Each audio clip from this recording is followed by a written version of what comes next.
Hey, everybody. Welcome to the Pursuit Podcast. I'm your host, Jesse Slaughter.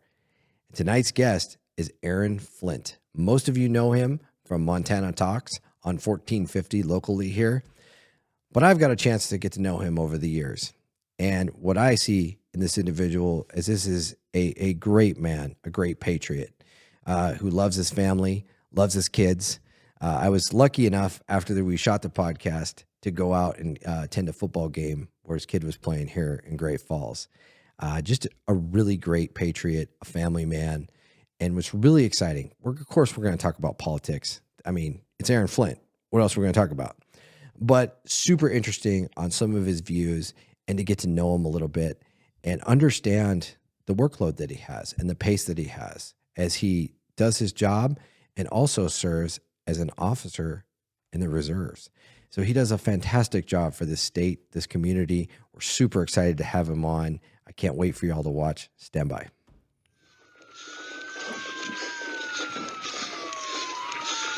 69-foot pursuit. Stop! Hey, Aaron.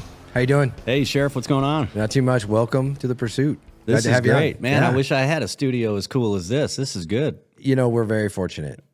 This community absolutely loves us. They stepped up. This is all community raised. Really? Wow. Yeah. Man. So you'll hear our supporters when we go to the break. You know, you see the coffee cups on some of them and stuff like that. And so the community pitched in, donated, you know, obviously they get advertising in return, but donated their money. And then the Sheriff's Legacy Foundation is kind of our hub for all this. So That's great. And all that money goes back to public safety. So we've bought canines, we've bought, you know, shields for school resource officers, you know, you name it.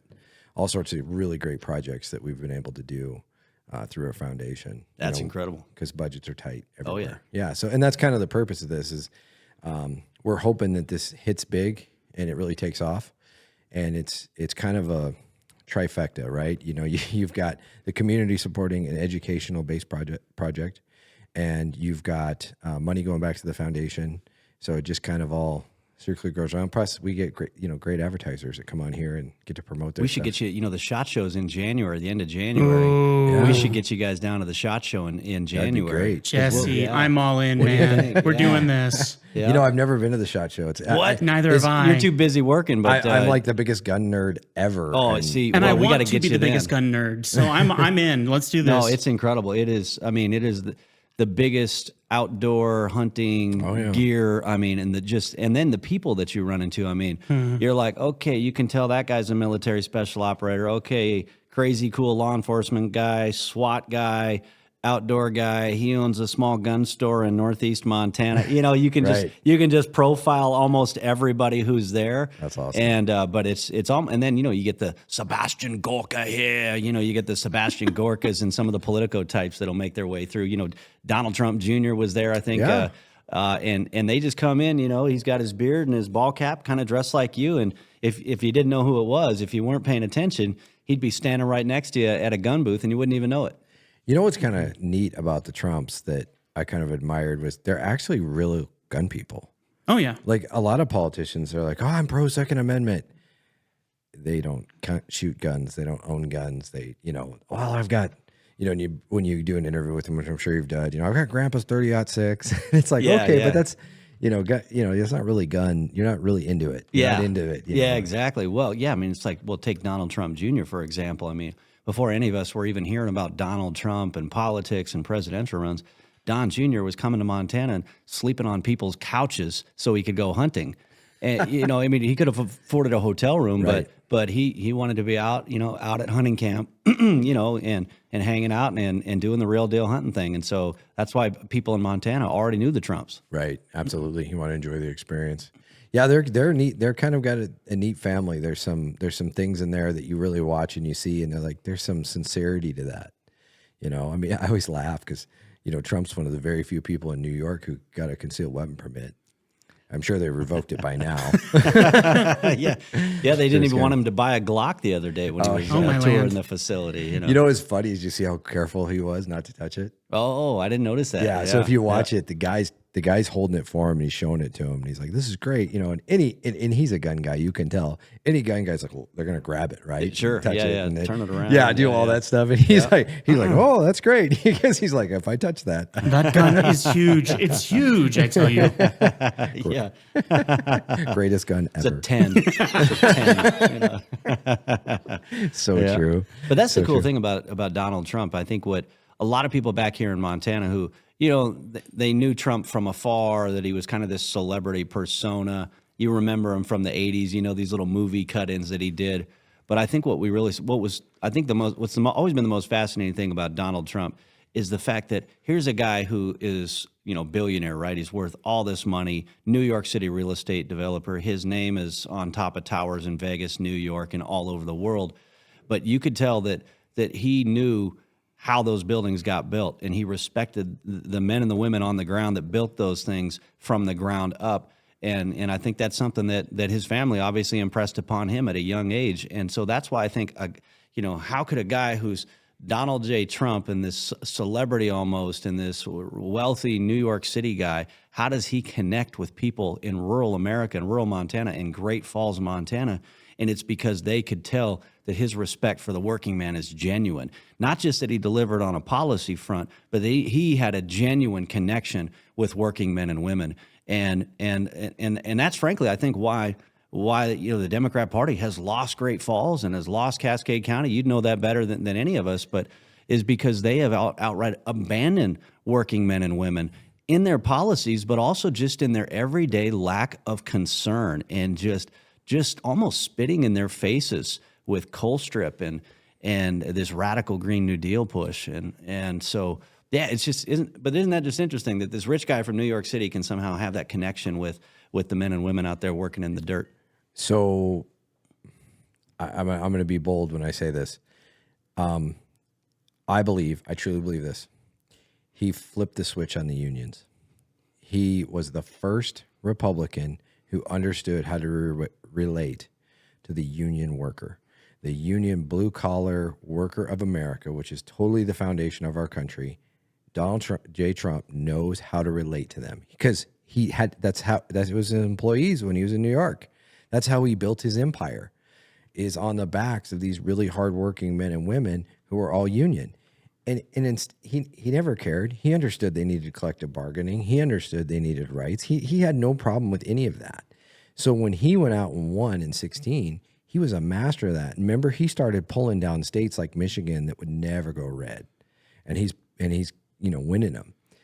And I think, the whole point of this podcast is to bring our community together and stop the BS.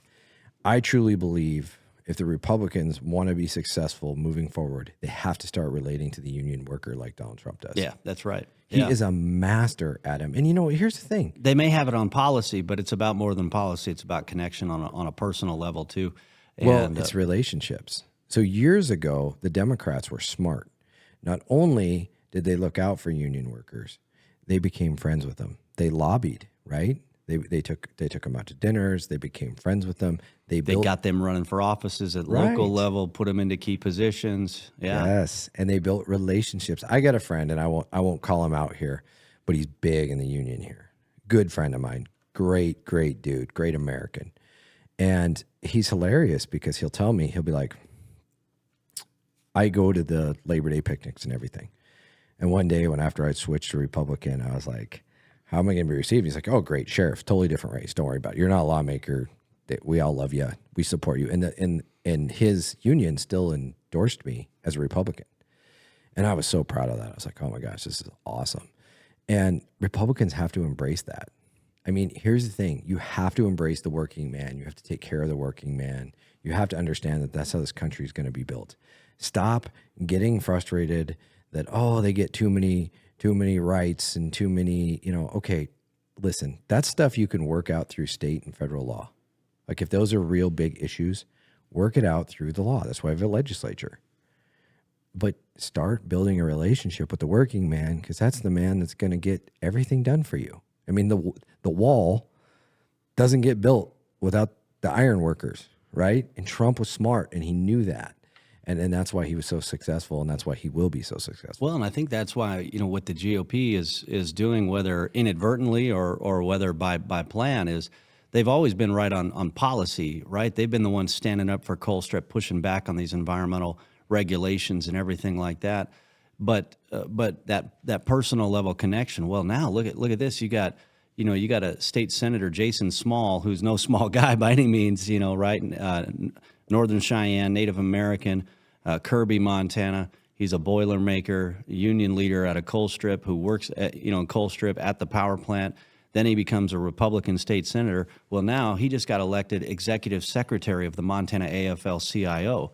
And these people have been the most partisan left wing in the back pocket of the Democrat Party. If you look at their people on Twitter, you look at their leadership, and they hadn't even been standing up adequately for Colstrip and things like that. Well, now a Native American Republican, I think he's the first ever Native American and probably the first ever Republican to be tapped to be the executive secretary of the AFL-CIO.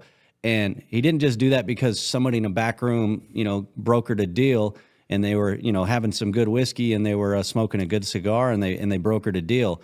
He did it because he got, his fellow union workers to start pushing for some changes, as I understand it. And we got to start seeing more of that. And I think it's happening. I think with the black community across America, I mean, they're the ones that are suffering the most right now under these,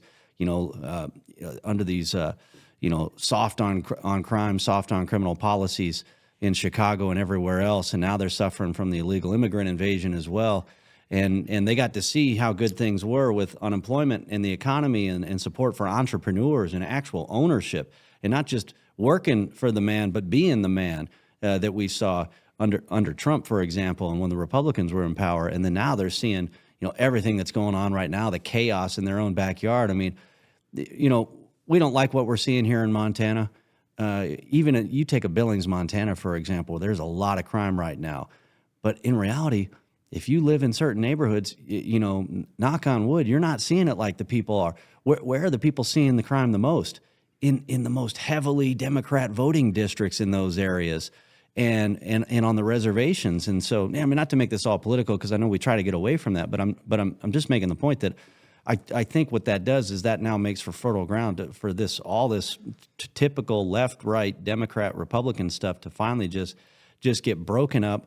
And hey, let's start talking about policies that actually work on the ground impacts, and then maybe, hey, these communities that are suffering the most right now because of these policies, because of this party, will then say, okay, what do we do to actually fix this stuff?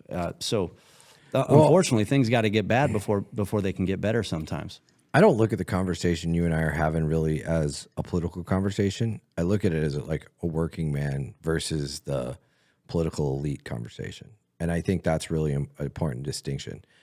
And where I saw this the most, the proof that a lot of people, not all Democrats, especially here in Cascade County, the Democrats here are Irish Catholic, blue-collar, conservative Democrats for the most part. But the fringe is the loudest. So everybody puts all of the Democrats in this community in a box. I got a ton of Democrat checks written to me as a Republican, a ton. And these were some big names too, like signing the check, hand it to me. I'm not afraid to stand for you. And that told me a lot. That said a lot to me. And then when we had our mill levy, I mean, it was right down the middle. It was 50-50, and that's why we won. We won our mill levy by over 5,000 votes. And when you really think about increasing people's taxes and you win by 5,000 votes, that's huge. Especially at a time when people are very concerned about taxes and they're getting hit with inflation and everything else. Yeah. So I think that's the real issue. People want to be safe, but I'm going to tell you that the weather vane of the Democratic Party is RFK. Robert F. Kennedy comes out as a Kennedy. What is more Democrat than a Kennedy, right? The problem is he is the barometer of how far the Democratic Party's lost their way. He's preaching on the same principles, the same ideology that JFK was. I mean, he's listen to him, and he'll say, my uncle, my dad, And I was thinking about that today when I was driving over. We were in the Flathead. We were here in Great Falls. We were then in the Flathead, came back to Great Falls. And as I was driving back, I was thinking, going by the Expo Center and remembering the Trump rally there. And John F. Kennedy was here in Great Falls, back in the 60s. And I was trying to think, I was going to try to think, think back on some of our friends, old school reporters, what other presidents actually visited Great Falls in a major way like that. I mean, I know President Reagan went to the Metro and Billings and things like that, but is it just JFK and Donald Trump that came to blue collar Great Falls that I know of in a big way? I think George W. did too. That's right. Yeah, he came to push his the tax cuts.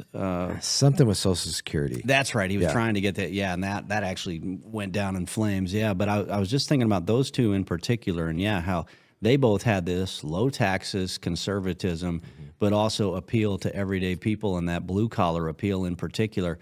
And I was also. And this might be a little edgy for some folks. It was edgy when I thought about it, but I was thinking what they're trying to do to Donald Trump right now. You think about it, JFK tragically assassinated.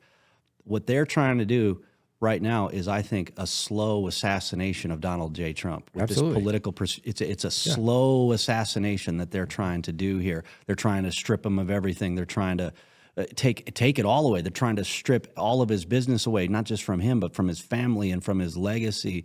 And it's just interesting to me that the very people that have moved away from the John F. Kennedy Democrat Party to whatever this thing is that we see today, and they're totally just spitting in the eye of RFK and treating him like garbage right now.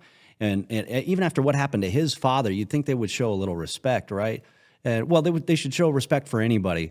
Any right. American that's standing up and putting their name out there, right? And if he wins, great. And if he doesn't, well, you know what? Hey, at least treat the guy fairly. Treat him with some respect. And that's what's bugging me about even some Republicans right now is, hey, treat people with some basic respect. I get it. You're going to run against that other Republican eventually, but especially if it's somebody who's served in the military and has a distinguished career, whether they served in military or law enforcement. Save your political attacks, save your, I disagree with this policy or that policy for another day, but you can at least acknowledge the fact that they served their country and that you appreciate them for serving their country. Yeah. And I think everyday people would appreciate you better for that. And then when you disagree with them on policy, they might actually listen to you a little bit more if you disagree on policy. Absolutely. But when you immediately dismiss and attack somebody, especially a fellow Republican or even somebody from the other side of the aisle, I think people now then start to dismiss you because it's just not the Montana way, right? Right. Well, and it's, it's not what this country was founded on. It's not the basic principles of this country. I mean, I remember back when John Kerry ran against George W. And there was still some civility then. And he was a Vietnam veteran. And I know a lot of people who are conservatives, like, I'm voting for John Kerry. Really? And wow. I remember I was like, oh, why? And like, well, they were concerned about Iraq and Afghanistan. They're like, this is going to be, a 100-year war. We need to get out of it.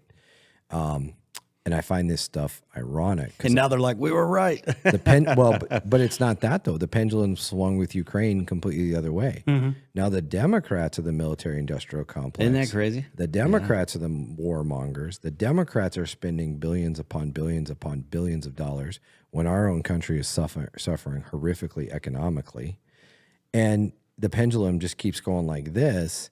And it feels to me like both parties are like, when the pendulum swings this way, I get rich. When the pendulum swings this way, you get rich. We'll just keep swinging it to create our wealth. Well, it's like, look at Washington. I mean, look at this whole Speaker of the House battle. Look at the impeachment battle. Having worked in politics a little bit, and then, Tim would appreciate this working in media. You got these consultants out there and these media buyers out there, and they get their percentage. Mm-hmm. They got a pile of money to spend. They get their cut no matter how and where that money is spent, by and large, right? So they want the easiest way to spend this money to get their percentage because it's less work for them, right? And they want that money. So they're going to do the easy thing instead of the right thing. And so they're going to bypass small town radio stations when they should prioritize small town radio stations or what have you, or podcasts that are actually reaching people, right? But likewise, what did we see during the impeachment? If you were a Democrat in Great Falls, Montana, you're getting these texts that you didn't even think you even signed up for, telling you to stand up and donate here to take down Donald Trump. And if you were somebody who was at the Trump rally, or all of a sudden you're getting these texts, click here to donate to Donald Trump.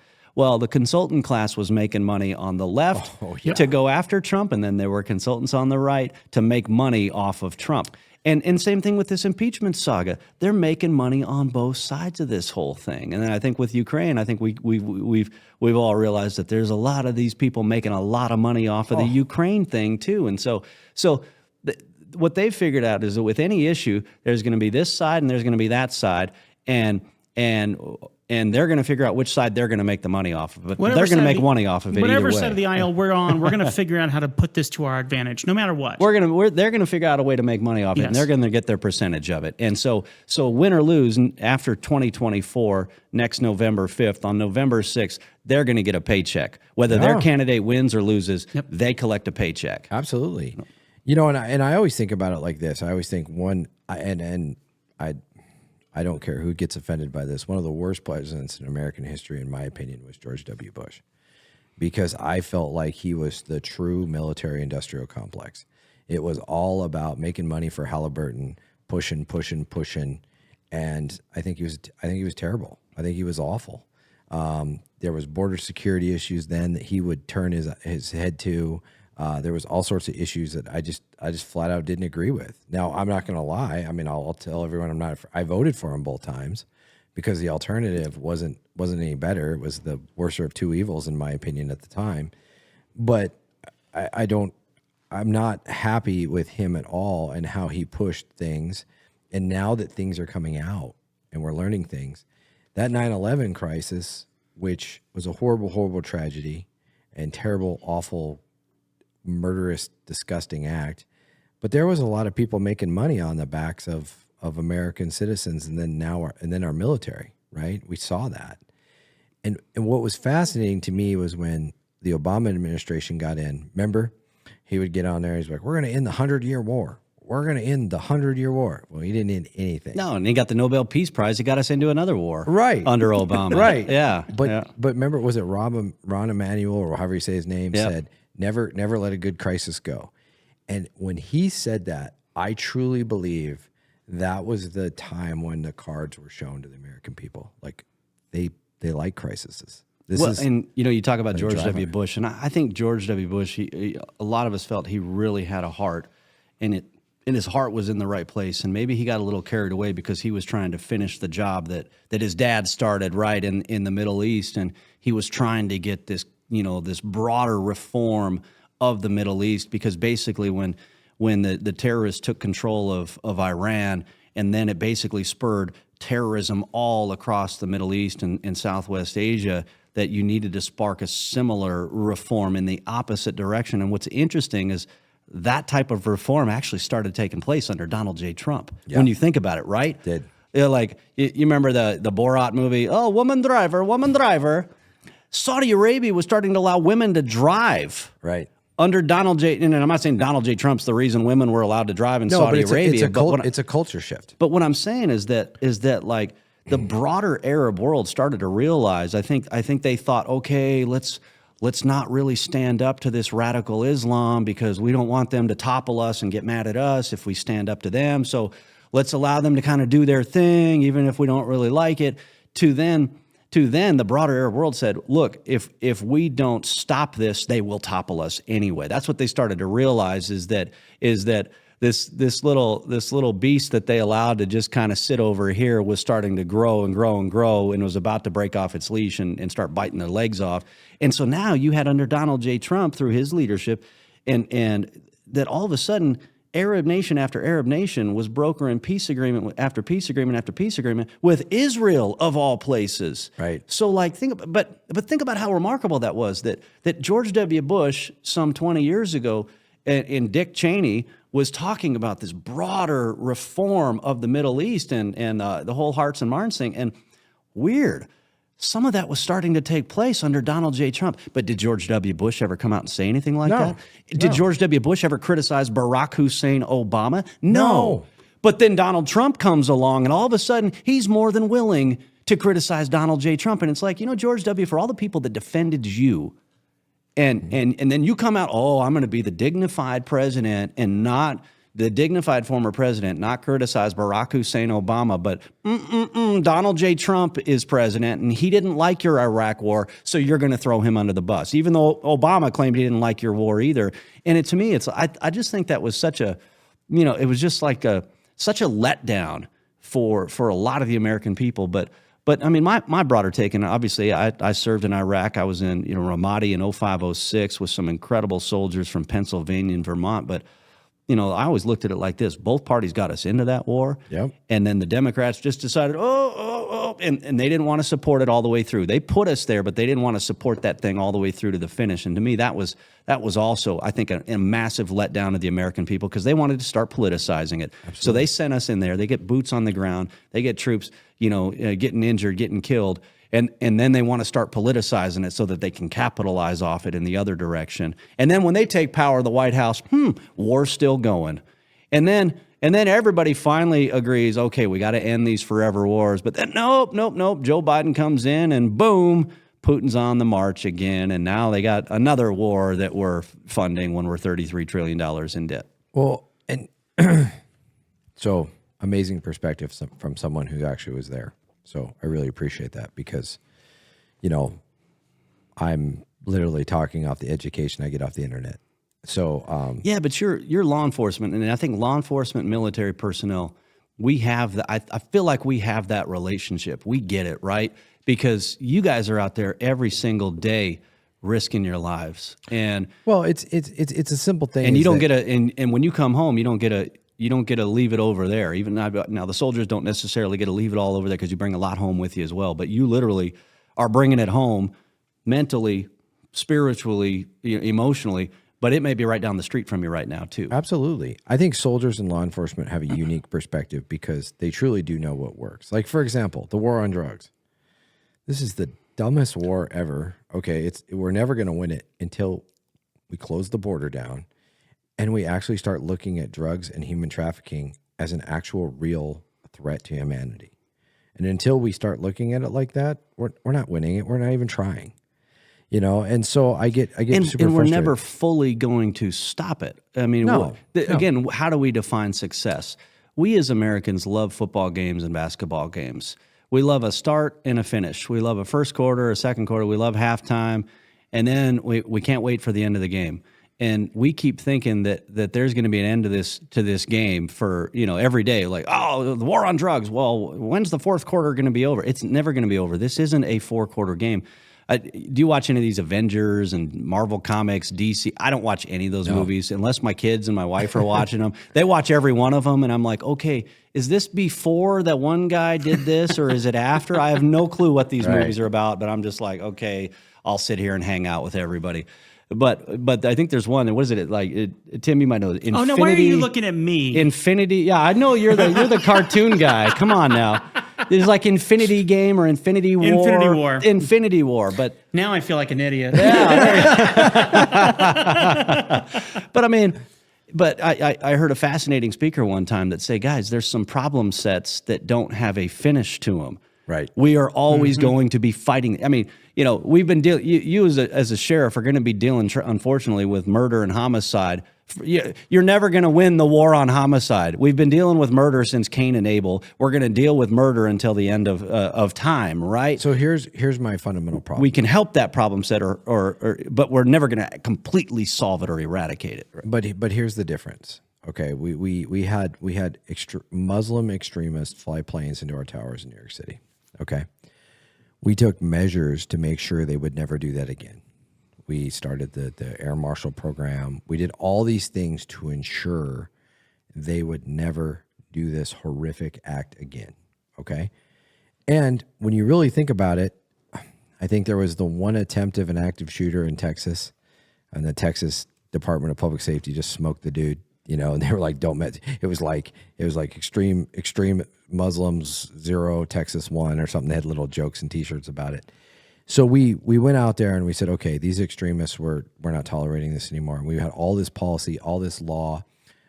We spent all this money to protect from this. So that's great. And here's where I can prove that we can win some wars. Giuliani in New York City. Right. Now, was crime completely eliminated? No, but I think we could call what he did there a victory. Huge victory. A massive victory Huge victory. in crime in New York City, when you would have thought that, we're never going to get rid of crime in New York City. Yeah, you'll never totally get rid of it, but you can win the overall war. Yep. And what people would define as success, right? So you can, in that instance, you could say, hey, we had a fourth quarter here. But then we decided to start playing the game all over again and forget every lesson we learned when we won it the first time around. Right? But it's bigger than that. And Yeah. here's why it's bigger than that. So we did this war on terror, and what do they call it? The GWAT. And we did the GWAT, and we went over there and we took the fight to the enemy, right? And then we made sure that they didn't attack us. In again. theory, we took the fight to the enemy. Really, we I'm tracking. threw money all over the place and rewarded people. And I wish I sold bottled water in the Middle East 20 years. You know no kidding. You know how rich I would be if I just sold. All I had to do was sell bottled water. I could be an Arab guy selling bottled water, and I'd be rich. From a faucet in Abu Dhabi, right? Yeah, I mean, just hey, here you guys go. Yes. So here's where I'm going though. So this happens, and we can solve that problem. We can stop them from flying our planes into our buildings. We can do that. Okay, that's a huge deal. We've done it. No, we've done it. Yeah. I mean, and if we what are we, 2023? So we've done it for 22 years. Knock on okay. wood, Yeah, I mean, exactly. Pete Buttigieg is in charge now, though. So, but we can't stop the cartels from running drugs all over our country. When we know where they come from, they're a terrorist organization. They've been declared a terrorist organization. We know where they originate from. We know where they come into as well. We know their point of origin. Yeah. Okay. We know their systems. We know their games. We know they're here in Montana. And we can't stop people from going in schools and murdering our children at a cyclic rate. Are you kidding me? That is the biggest bullshit I've ever heard in my life. Yeah. We can solve these problems. Here's what scares me. Here's what not many things keep me up at night, but these two issues keep me up at night. Who follow the money? Who in our government, what crooked ass politician is making money or making political moves off of this? And I'll tell you right now, the school shooting thing, are you kidding me? All they want to do, every solution to every school shooting is gun control. Hey, Aaron, let's take away your guns because someone in Greenbow, Alabama shot a kid in a school. Well, how are you responsible for that? Why is your liberty? I mean, don't tread on me on your hat. Why is your liberty getting treaded on because that occurred? Yeah. Well, and you and I were talking about this the other day too. So in Bozeman, Montana, apparently they had a soccer tournament in Billings recently, and some parents got out of line and they were just being awful to these refs. So the Bozeman Soccer Club says, that's it, parents, you are not allowed to cheer for your kids. We're going to have a silent Saturday, and coaches, no coaching. You just let the kids play. It's a silent Saturday. And again, please. Let's punish everybody because we're too afraid to stand up to the few that are committing these violations. And it's the same thing with gun control. They don't even want to go after the people that are abusing guns or breaking all sorts of laws, but they want to allow those things to continue to happen so that they can use them as an excuse to come after you and me and our neighbors. So my wife was a probation and parole officer for years, on the front lines, all this stuff. And everybody she had the most dangerous job in America because everybody she dealt with was a felon. And they know her. Yeah, and she's exactly. sitting right across from them, just like this, without a microphone. But she's going to their home too. Oh yeah, and she's searching homes and she's doing stuff, and they would forward cases all the time to the ATF, and the ATF, we're not going to take that. It's like, okay, it's a felon, and I opened up his desk drawer and there's a gun. Nope, not doing it. It happens all the time, and they come up with it whether they're lazy or whether they're stupid. I can't figure out which one it is, but they won't go after the felon in possession of a gun. But we're really concerned about arm braces. That's what and we're really focused on these things. These are important to us. and here's the sad part about that, right? No one would really care about the stupid pistol brace thing if everything else was working. Yeah. But because nothing else is working, they don't trust anything anymore. But this is the real reality. This is the behind the scenes reality from a law enforcement perspective, is that they're not doing the stuff, the low hanging fruit. They're not even picking it off. They're ignoring it because they want to sensationalize some case. Take our friends in radio. So I borrowed, I hot seated the Cat Country 102.9 radio car from Billings to make the drive. And so Mark and Paul, they've been on the radio for 35 years in Billings, and great guys. And so they've 35 years on the radio. They've built up a foundation to donate back to the community. They purchased a bunch of metal detectors, and they said, we will give free metal detectors to schools. Now, I get it. There's logistic issues for some schools. They might say, look, here's why that doesn't work, or here's why we don't need them. But they had small town Montana schools say, yeah, we'll take them. Yeah, absolutely. And then they had other schools, the bigger schools that were the biggest advocates of gun-free zones and all these other things that didn't even want them. And you talk about who's making money off of this. Well, you've got the Giffords Gun Control Group that is building this big foundation and hiring all these hacks, and then you got Bloomberg with his Every Town, whatever groups that they're even setting up shop in Montana. And they're creating all these self-licking ice cream cones so that they can continue to make money. I love and how boost that sounds. It's one of my favorite That's phrases amazing. ever. It's one of my favorite phrases amazing. ever. Yeah. But I'm remembering that one. It's one of the best lines of all time. Yeah. So if Muslim terrorists, if this is 9/12/2001, and Muslim terrorists find a poison that looks like a Skittles candy, and they deliver it to every American child, and they start falling over dead, and hundreds of thousands of them start dying, we are flying B-1s, B-2s, and we're dropping bombs all over the top of Afghanistan. The cartels... We've got the Let the Bodies Hit the Floor soundtrack to go with it, with all the photographs. Oh, yeah. All the military, big industrial complex propaganda. Toby Keith will have a song. Oh, yeah. Heck yeah. And Toby Keith, a great American. He is a great He's American. struggling with cancer right now, so God bless him. Yeah. But we've got literally right on the other side of our border, that is occurring. Exactly. And we're ignoring it. And now they're on our streets. The cartel is in our country. They've now have family members. They have offspring that now are their children. They have lawyers that now grew up with cartel family members fighting for them. They're getting all the freedoms and rights of the American citizen. And they're a terrorist organization that evaded America and killed our citizens. Are you freaking kidding me? Yeah. Well, it's as simple as this. Fentanyl is making its way through, exactly like you're saying, but it's not marketed as a Skittle, so it's not enough of a attack. But it is marketed as a Skittle. When you look even at marijuana is being marketed as various types of candy. There's court cases that are playing out on this front. But if you were a vapor and you had Skittles flavored vape, shut it down, shut it down. Yeah. Remember, kids can't make these types of decisions, but they can choose to chop off body parts. No problem. Wasn't it Bloomberg? Wasn't it Bloomberg when he was mayor of New York had the big gulp ban? Yes. Oh, that's right. You couldn't have a 32-ounce Coca-Cola, but hey, snort some Coke. We're good with that. Yeah. But I mean, the thing about it is though that I just want to make sure we're on point on this point that I'm trying to make. We can solve these problems if we actually want to do it. We lack the courage, and here's what scares me: follow the money. Where's that money going? Mm-hmm. Who's getting paid off by the cartel to stay out of it? And or is there so much money in drugs right now that one side of the aisle, it doesn't tie into their narrative. If they go after this drug and these drug cartels, it doesn't tie into their narrative that they want to legalize all of these other types of drugs. And so they just don't see drugs as an issue in particular. They don't see the downstream effects. They don't see the drugs as the headwaters of this. They don't, right? Portland is your example. Like Portland, and there you go. But let's go a step further. If we secure our schools, if we put armed, trained people in every school in America, 87,000 IRS agents. Okay, well, let's make 87,000 trained school protection agents.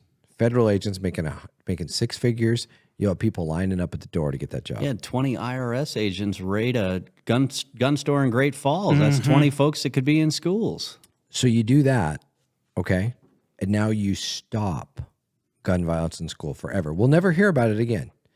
So let me ask you a question. Sky Marshal program. But then they lose their excuse to take away your guns. Okay, you already know I was going. Then what happens to my Giffords organization? We've got a foundation that's raising a lot of money, and we look at all these people that are getting paid to push gun control. They'll lose their job, Sheriff. Absolutely. But let me make the point come home to you really fast. So we haven't had a plane fly into a skyscraper since 9/11, okay? What percentage of airline flights in America have a Sky Marshal on them? What do you think? Oh, it's got to be hardly any, I would imagine. What do you think? Give me a number. They had a lot of mask marshals, I know, a few years ago, but they didn't notice my mesh mask, though. That was great. The pilots, the pilots would notice my mesh mask, and they were like, "Hey, I love your mask. That's great." But it was like a half burqa, Yeah. It was, yeah. So just what a is, half burqa. What is it? It was blue. It was just like the burqas in Afghanistan. It was that pretty blue color, It was. You know what I just realized? Aaron's more ADD than I am. I got up at 3:30 this morning. It's been a long week, and this what is this? It's a something 15. So, what percentage of flights have Sky Marshals on them? What I'm going to go with 4%. Yeah, 1%. 4% would be a great guess. Is that a good guess? Less than 1. I was going to say one, but 1 so is probably more less than 1%. And it's probably your big city flights, Right. New York City to maybe Charles de Gaulle, whatever. Who knows? Yeah. But my point I'm getting at is this: that simple act, the fear that you might get your brains blown out if you yell Allah Akbar and pull out a box cutter, is enough to stop it. So if we put 87,000 school safety people in schools armed, ready to go, and we use propaganda and we say, you come into our schools to kill our kids and we're going to cut you down, then we stop that problem. Yeah. But why won't we stop that problem?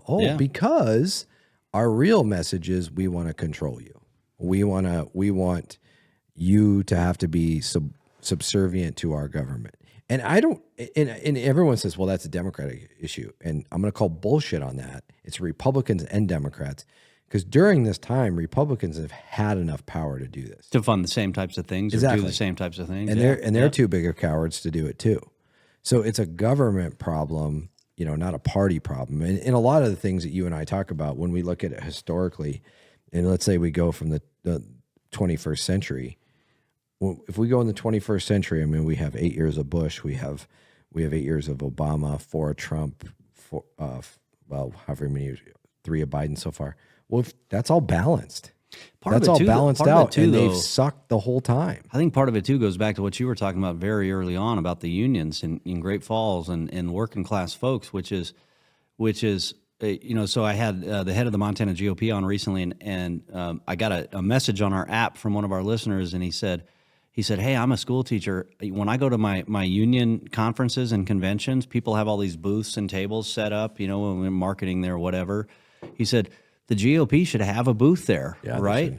And I thought that was actually a good point. But again, it goes back to this idea that because for so long the teachers union has basically been a Democrat Party organization by and large, and so when these guys over here are saying, hey, we need to allow people, with guns in our schools to protect our schools, this crowd over here doesn't listen to anything that this crowd over here is saying. And so even though it's in the teachers and the teachers union's benefit to have this conversation, to have more protection, because they've had this complete wall of separation from the people who are advocating that position, the conversation is never even brokered, and they don't even want to entertain the concept because they've been of the impression for so long that this is a group of people that you completely dismiss anything that they ever put forward.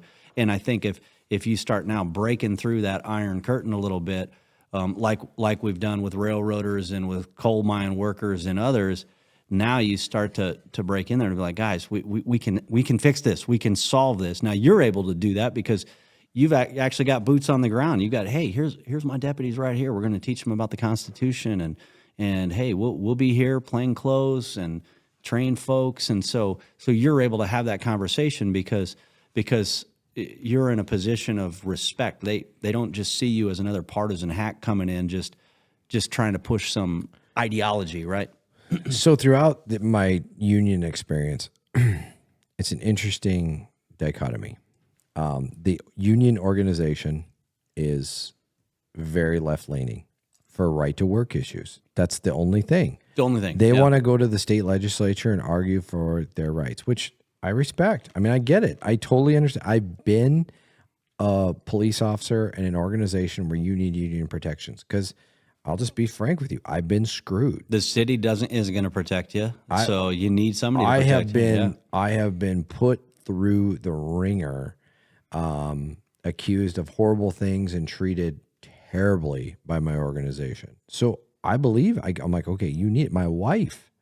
I mean, we have a child that suffers with CMV and has significant. God bless, she's overcome almost everything, but she suffered from a horrible virus that my wife got at work, and the unions failed my wife terribly. And I've heard that same thing from teachers that are dealing with stuff like that, and the union doesn't care about their whatever their medical issue is or whatever. Yeah. I mean, so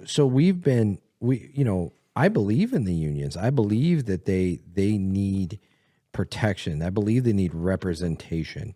Remember, all of these big government organizations don't care about you. They care about them. I mean, and their budget and the bottom line and getting reelected, more powers and getting reelected, all these things, right? So, but then when you, like, for example, as the sheriff, going to them as people and saying, hey, I'm Jesse Slaughter. I'm a Cascade County running for sheriff. I remember when I was a Democrat. And I go into the union thing, and I'm like, well, this is easy, right? I'm a Democrat. They love me. This is going to be a piece of cake. And they're all like this, and they're all looking at me like they hate me. And I remember I was like, because you were law enforcement, or why? I'll get there. Okay. So I said, so wait for it.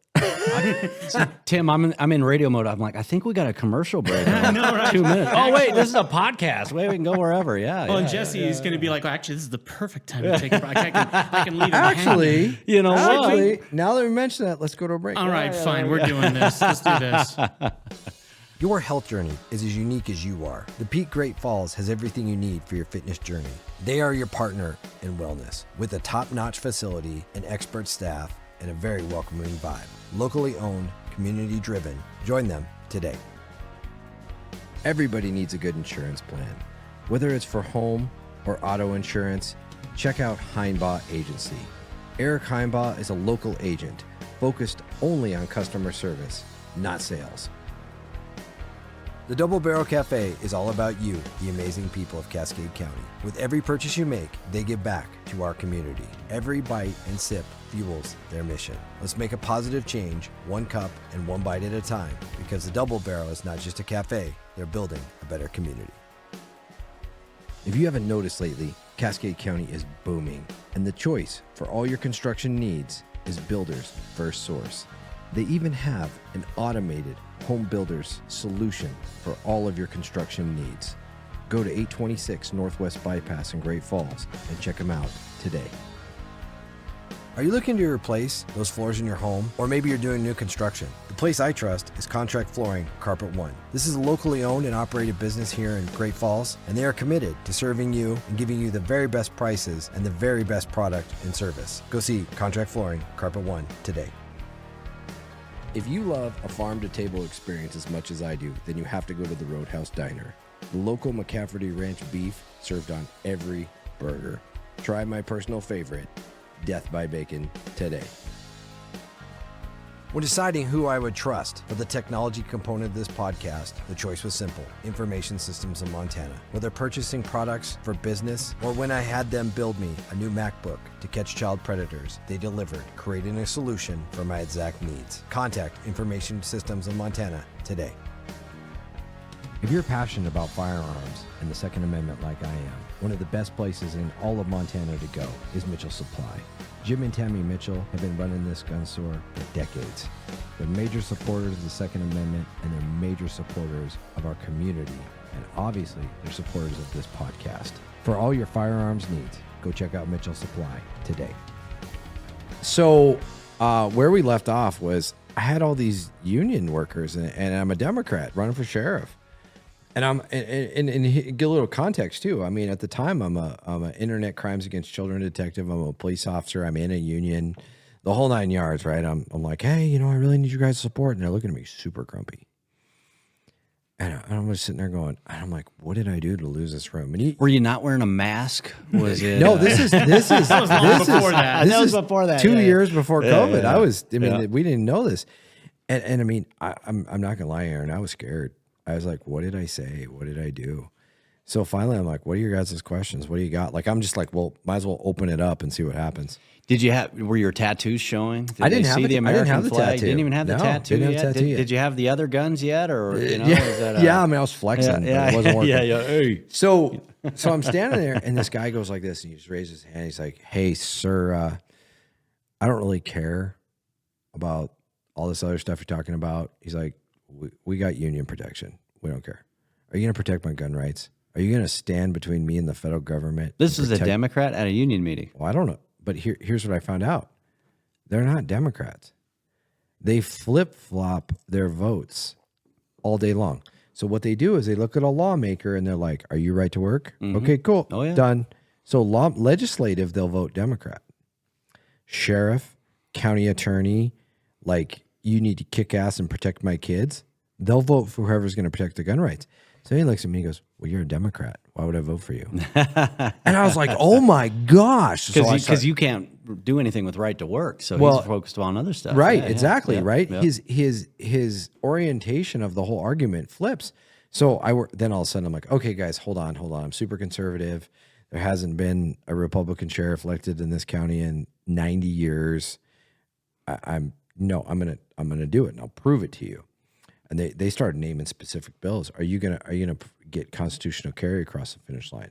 Are you gonna stop local government from enforcing gun control? Both bills, which I immediately supported as a Democrat alone. Even the other sheriffs around the state wouldn't do it. I was alone as a Democrat supporting them. And well, that's because they wanted another retirement job under Steve Bullock or Schweitzer or something. So they were cutting radio, TV commercials in uniform and everything. So I step up and follow my word on that. It taught me something really, really cool, and it was humbling. And this is why we have the podcast. People vote for putting food and safety and protection of their children and their food and what they love. They vote that way. So they will vote a 50-50 beans ballot. and bullets. Yep. It's beans and bullets. Right. Yeah. Two things before I forget. I should have probably almost taken some notes, but because I'm, like you say, I'm too all over the place. But two things on the union thing. Something you mentioned earlier about all these Democrats that are cutting you checks, and they're blue collar, working class Democrats, but they still vote Republican for a lot of races, maybe even most of the races, especially at the bigger level. Yeah, that's what I find very interesting. Is even for the union, I think Danny Rieberg had a really interesting line. It was several years ago because he started picking off some Democrat union, leadership type folks that would support him. But he had a perfect line, and I think you talk about Great Falls. That man, there's all these Democrats in Great Falls. Not as many now as they were because a lot of them have transitioned, shall we say, to use that popular term of late. But I think what happened is, okay, so you have all these blue collar union worker Democrats in Great Falls, but who had the power? Who had the bigger voice? That's what you were talking about. They didn't have the power. They didn't have the voice. Who had the power in the Democrat Party? It was the radical environmentalist ones that despise the refinery, that despise coal strip, that want to shut down oil and gas, that support the American Prairie Reserve, that wants to kick our ranchers off the land, right? And so, but Danny Rieberg had a line several years ago, former Montana congressman, that basically there was this unholy alliance between the unions and the environmental groups, and the unions were losing out because the environmental groups were the ones with all the power and all the control. And you see that here in Great Falls. The loudest, angriest, shrieky, shilly voices are the environmentalists. Oh yes, and the really radical ones in particular, and the blue collar union typical Democrat workers have been totally abandoned. And I think, and then Donald Trump speaks to them, and then boom, after 16, 20, and 22, Republicans Weren't you telling me now they even want a clerk of court race? Even Yeah, I mean, our clerk of court just went from Democrat to Republican here. I mean, if you had a window washer elected position, that would flip to the Republicans at this point now as well. The Republicans they frustrate me so bad. I get really angry with that party and their lack of innovation and their lack of common sense. It's so simple. If they want to take control of Cascade County in America, it's super simple. Go start shaking hands with the union. Show up at the Labor Day picnics, talk to the people, do your thing. These are the American worker is way more intelligent than any politician out there. Okay? They're 10 times. A politician, all they get stuck in is their own echo chamber, and they hear their own echo chamber, and they start believing their own hype. Well, you got 10,000 people telling you how great you are, and they want to vote for you. You think you're the man.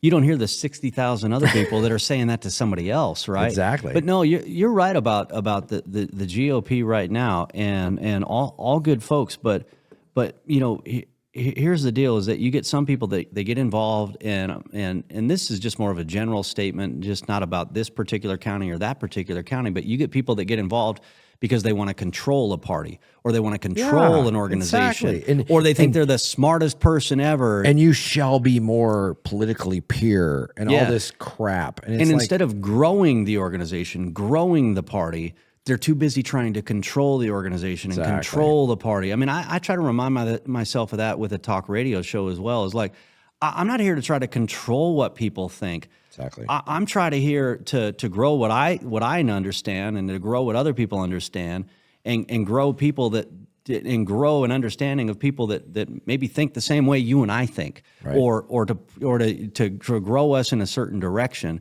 But when you get to that point where you want to try to force people to agree with you, and you want to be like this bully pulpit, and that's where people they might get involved for the right reasons, but now instead of growing their political party or growing their organization, they want to control the political party or control the organization, and it just gets exhausting. And then they wonder why their organization is shrinking. And instead of bringing in speakers and bringing in people for their annual dinner that can grow their party or grow their organization, they bring in the guy that they want to bring in because, dang it, everybody, damn it, you better support the guy that I support, and you better believe everything I believe. So you're going to come to this dinner, please buy tickets, so that you can hear the guy that I better make sure that you're going to be. And instead of like, well, wait a minute, God, have you seen this other guy over here? Have you seen this lady? Have you seen the people that are showing up for her events? Well, and maybe you should bring them to your event. Exactly. Let me chime in on this, because one of the things that I know, and all of us, I think all three of us can easily agree that when you look at the Republican Party and the Democratic Party is just a world of marketers. They see a situation like a gun situation on a school. They see a situation with transgender movement or something like that, and they immediately pair that with a hot word, gun control. And so every time that happens, you can guarantee that the Democrats are immediately going to call that out in the smallest degree. While the Republican Party has been known for many, many years as the silent many. And now finally we're raising our voices, but it's more in defense. It comes out as defense. And so when it comes down to it, who's going to win this war, the marketers or the defenders? And that's how it feels personally as I look at it. And as a radio DJ, Aaron, you would know that feeling, seeing especially the conversations happening on your show now. You're seeing a lot of people in defense. What's super unfortunate about what you're saying and about what you're talking about is the greatest gift I was ever given was being a sheriff who was a Democrat. That was honestly the greatest thing ever. And had it, and I'm going to talk about this real quick, had it not been for COVID, I would have never switched. What was awesome was the Republicans respected the office of the sheriff, kind of what you're talking about, Tim. They respected that ideology of what the sheriff stands for, and that he's the last elected official in America that's a law enforcement officer. Mm-hmm. Okay, so they respected that. They had deep respect for that. And even though I was a Democrat, they were caucusing me. They were talking to me. They were influencing me. They were like, would you do this? Would you do that? What would you do here? Give me some insight. I don't care what your party is. I just need to know you're going to do what I need you to do. Okay, cool.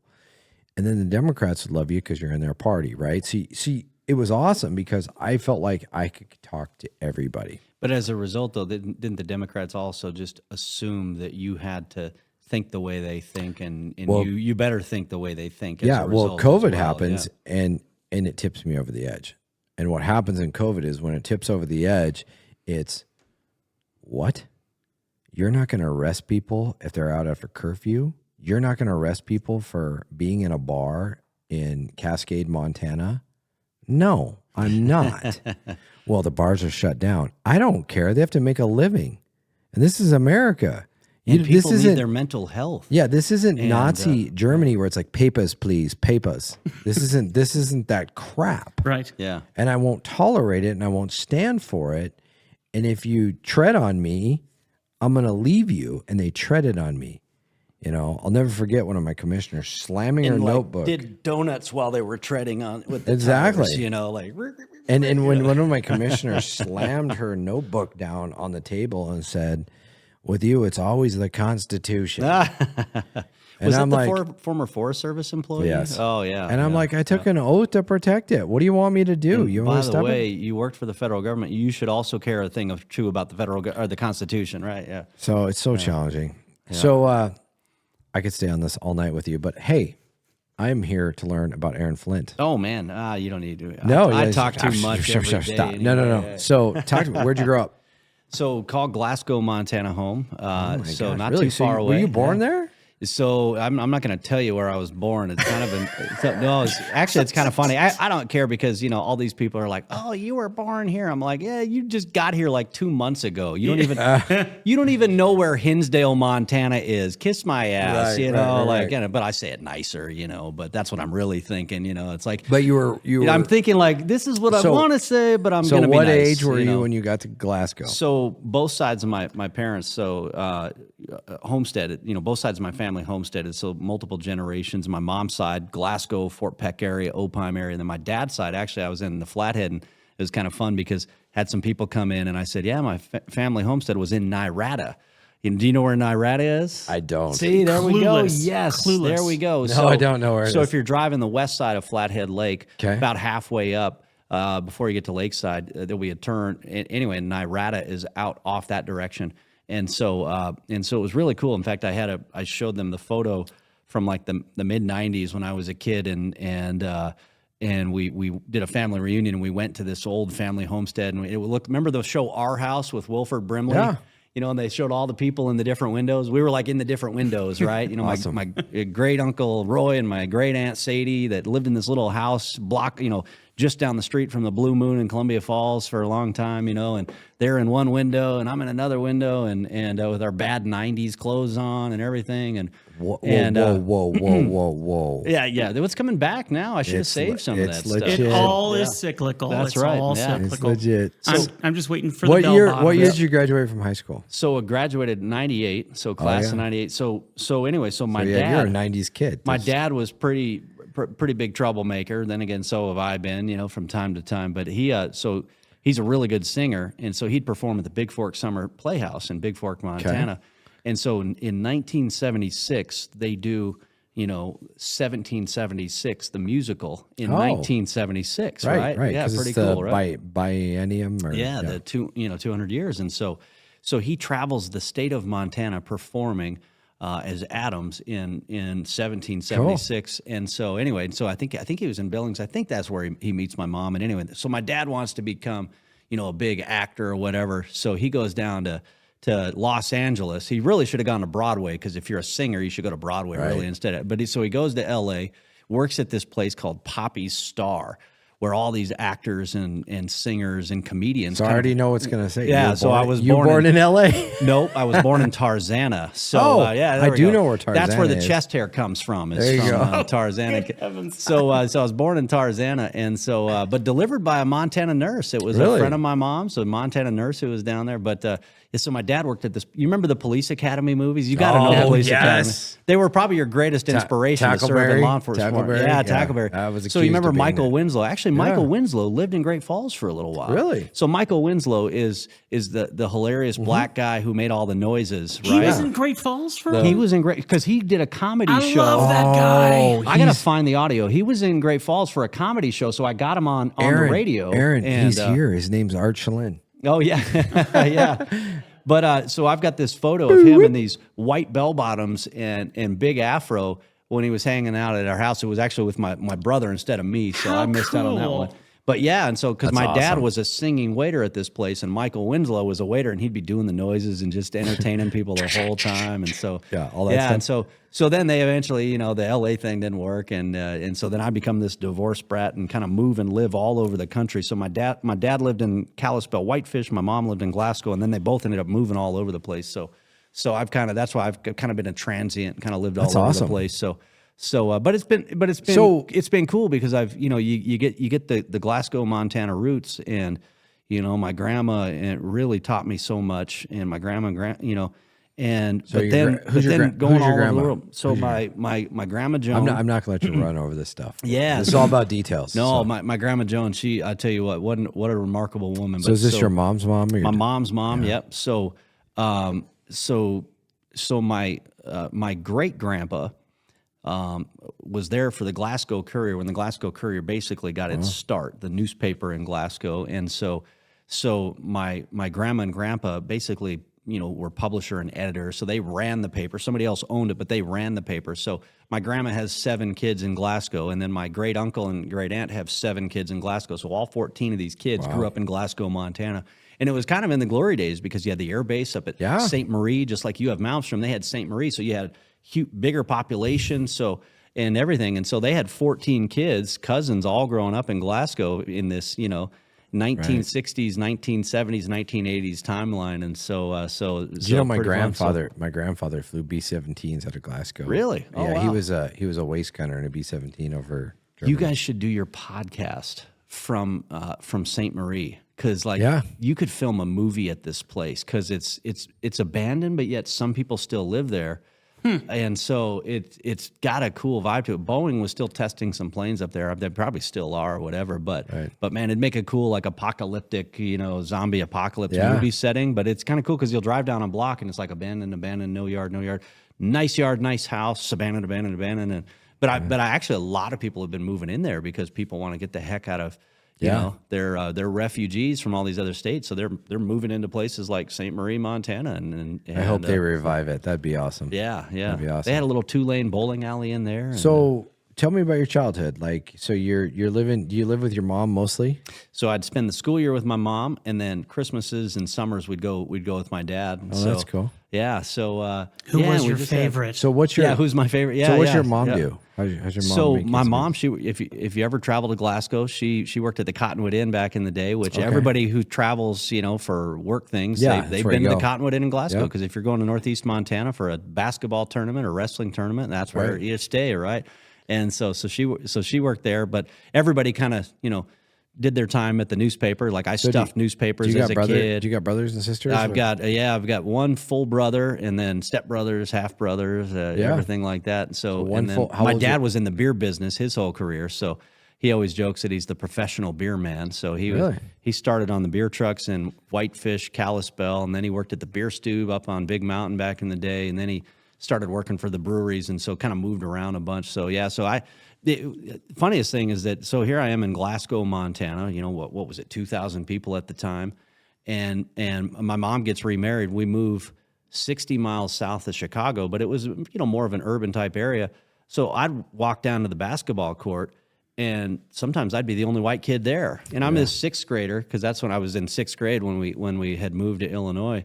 And I'm down there playing basketball. And then people afterwards, or if I'm walking back home, they'd be like, why are you going down there? Why? I was like, because I want to play basketball. They were like, yeah, but you're the only white guy. And I'm like, so? Because when you grow up in small town Montana, you just don't even think about it. You're like, I want to go play basketball. Because as a kid in small town Montana in the 1980s, Like if I wanted JoJo's from the gas station in Nashua, Montana, 14 miles away, I got on my bike and I rode to the gas station in 14 Nashua, miles, Montana. yep. Because I wanted some JoJo's from the gas station and maybe some Bergie's ice cream too, right? You just, as a kid in the 80s, if you wanted to do something, you just did it. And Self-licking ice cream. I'm just going back to that's that. right. Yeah. And when the porch lights came on, that's when you went home, and then you snuck out again and that was caused trouble with the high schoolers and hide through alleys. That was real America before the dumb phone.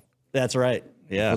Because this thing isn't smart. This makes us stupider. That's right. And when our parents were like, "Hey, figure it out. Figure your life out." Yeah. I mean, I'm trying to think. So Turnkey kids. We would drive Highway 2, and so they're smoking cigarettes in the car. I don't even think we had seatbelts. There was no AC. The windows are down. The speed limit was probably still like 55, and you're driving all of Highway 2, longest drive ever. But that's just what you did back then, right? So, and somehow we survived all that, drinking out of hoses and no helmets on bikes and slides made of metal that just torched your butt all the way down. Yeah, exactly. Yeah. After the kids peed on them the night before. Valid point. Valid point. Watch the waterfalls. Yeah. Now, you guys are lucky because you had your parents turn on the light for you to tell you to come home. My dad would whistle for me like a dog. Ooh. Oh, yeah. And he had the shrillest whistle that I could hear like a mile away. And I'm like, Dad's calling me. You're in trouble. Yeah, but aren't you a millennial? I'm a millennial. Are you an elder millennial, though? I'm an elder millennial. Did you guys ever watch this, what's her name on Netflix? What is her name? But she's hilarious. She calls herself an elder millennial. Oh, no, I watched it. And then she does like that, like the goat. Yeah. I know who you're talking about. When the girls are all out on the town and I think we should go this way. Yeah. Eliza, that's her name. Eliza Schlesinger. She calls herself an elder millennial. Yeah, it's pretty hilarious. Yeah. I don't want to be a millennial, but 87 is apparently still in the millennial timeline, and I'm like, no, come on. Oh yeah, yep. The thing that interests me a lot about you is, so you're growing up and you're bouncing all around and you're in Illinois, and so talk to me about kind of your upbringing. Are you a big athlete? Are you studious? I always say I like to do everything, but I'm not good at anything. Amen. Preach it. But actually works. But they say that for like broadcasting, ADHD. journalism, radio, all this stuff, that actually that's actually good because you're never going to be the expert at anything. Like one day I'm talking with a sheriff. The next day I'm talking with a tech software entrepreneur. The day after that you're talking with, a Navy SEAL, and then you're talking, about a women's conference. And so you're never going to be the expert at anything, but you just have to be interested in people and in learning about things. And so, but that's really what my life has kind of been like because I've moved around so much. You just got to get to know people, and you got to get to know a new place, and you just got to figure it out, right? Well, you have to have a super. So have you ever heard the whole intellectual thing, right? Where they talk about people with super high intellect, right? They're very good at certain things, but their emotional intelligence sucks. Book right? smart, but no street smart. Yeah, exactly. Yeah. Or they don't have that grit, that determination to do different things. I see that a lot in you. I mean, I've been on your show multiple times now and dealt with you, and you're very good at relating to a broad spectrum of people. Oh, cool. Thanks. I can definitely tell though that you have your opinions. You've had your life, it's funny because when you kind of explain your life to me, I'm like, oh, you're a Gen Xer.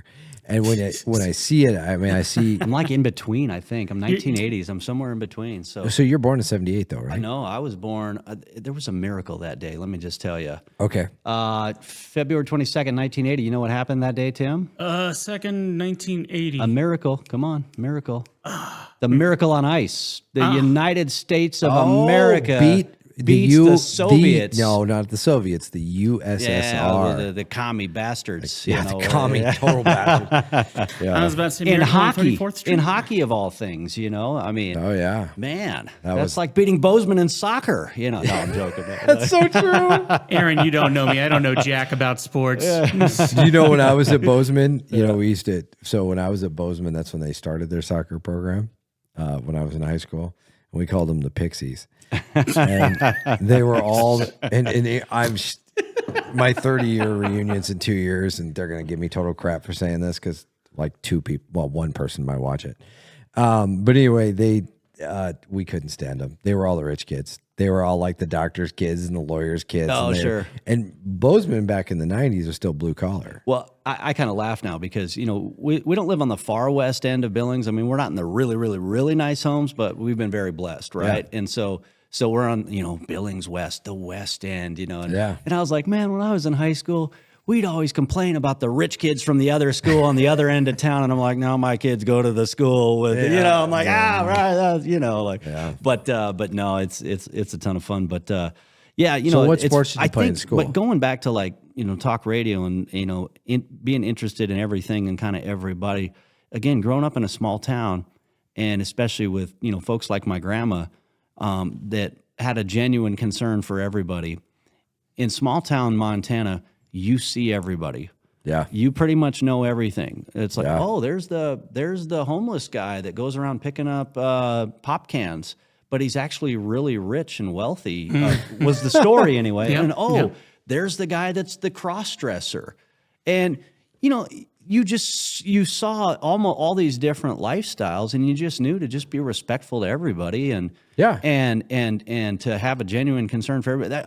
We were in Whitefish with the equipment dealers, and I forget who was asking me about your radio show. They said, "What do you like about your show?" And my wife recently had a surgery, and people have just been incredible, bringing by food and meals and everything. And I said, "You know what I like about our radio show?" I said, our listeners are the people that bring you a hot dish when your grandma's in the hospital. Right. You know what I mean? That's who our people are. Like, they just do that thing. I mean, I got a Marine Corps vet who will be in the middle of a commercial break, and all of a sudden he pops in, "Hey, guys, I brought you some venison steaks, and here's some, summer sausage and everything." That's just who our people are, But yeah, when you grow up in small town Montana, and I think even to a certain extent the bigger towns too, but you see everybody, you know everything, and even at a young age, you just know that there's the guy that cross dresses, and there's the guy that's out homeless, and you just know that, like, hey, people are going to follow a different path. Be kind, be respectful, but everybody doesn't mean you need to agree with everybody in their lifestyle. It's America. You get to believe whatever you want. Yeah, and rock on. Yeah, exactly. And so that's why when now we got these people just shoving this stuff in your face, and you better agree with us, and you better believe what we think. And I'm just like, and they act like, and it's like, you guys aren't even from here. You just got here. And now you're acting like we're these ignorant rubes, and it's like, no, because when you grow up in small town Montana, you have no problem being the only white kid on a basketball court. It's that shit. That's what it is. It is. They can throw it in your face even more. Yeah. So, it's funny you say that. So I grew up in Bozeman. We call it Bozeman then, and 22,000 people. 22,000 people when I was a kid. Yeah. Greatest upbringing of my life. Heck, the campus alone is 22,000 people now. Now it is. Now it is. 16. It was about 11,000 then. Yeah. And so it was funny because it would be like 22,000, then it would spike to like 34, type of thing. But when I was a kid growing up, what was so cool is I was the same. I had the same upbringing as you. My parents, I would wake up on a summer morning. I mean, during the school year is a little different, right? Because you have all this structure. But let's say it's now summer. My mom owned 2 restaurants. My dad was the sheriff. They had stuff. They had shit to do, man. It was 5 o'clock in the morning. They were gone. So 5 hours later, at 9, 10 o'clock, I wake up, and the world was mine. And I got on the bike and took off, and it was weird. I mean, I don't remember eating. I know I did. But I remember bouncing from friend's house to friend's house all day long. And then, how many hours is that later? Probably 13 hours later when it got dark, I came home. You came home, yeah. I remember one time we were playing on the ice of the little hockey rink, That's just a little pond that eventually freezes over. And so, of course, we're goofing off, joking around. Well, we fall through the ice. Well, we just walk to my buddy's house, and his mom's a nurse, puts us in a bathtub and gets us blankets and warms us all up, But man, we would freak out if that happened to our kids today.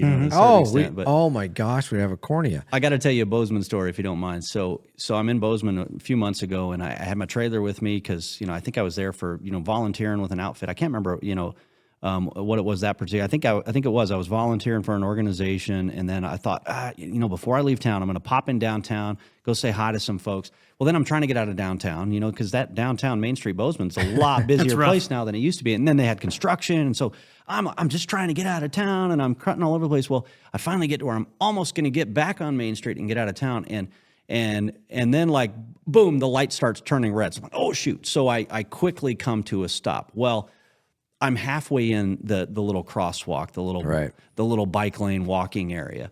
And this lady, and she just looks like, the typical angry liberal that just moved here from California.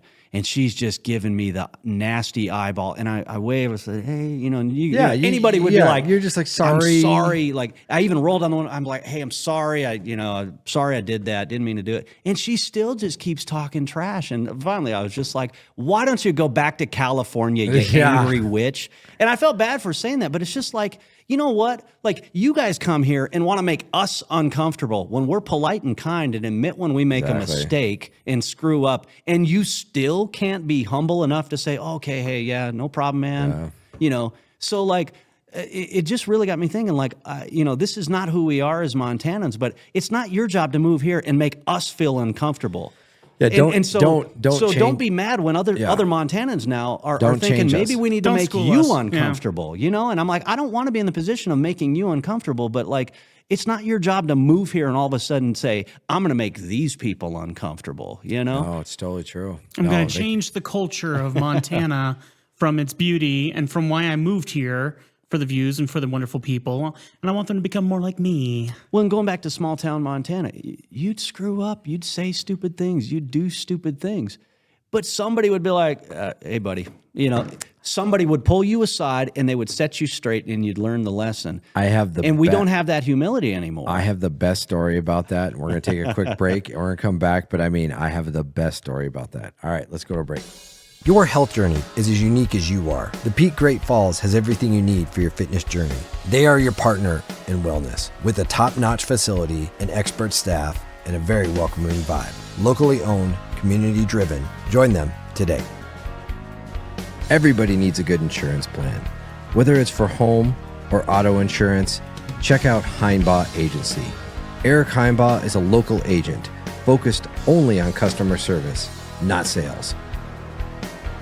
The Double Barrel Cafe is all about you, the amazing people of Cascade County. With every purchase you make, they give back to our community. Every bite and sip fuels their mission. Let's make a positive change, one cup and one bite at a time, because the Double Barrel is not just a cafe, they're building a better community. If you haven't noticed lately, Cascade County is booming, and the choice for all your construction needs is Builders First Source. They even have an automated home builders solution for all of your construction needs. Go to 826 Northwest Bypass in Great Falls and check them out today. Are you looking to replace those floors in your home? Or maybe you're doing new construction? The place I trust is Contract Flooring Carpet One. This is a locally owned and operated business here in Great Falls, and they are committed to serving you and giving you the very best prices and the very best product and service. Go see Contract Flooring Carpet One today.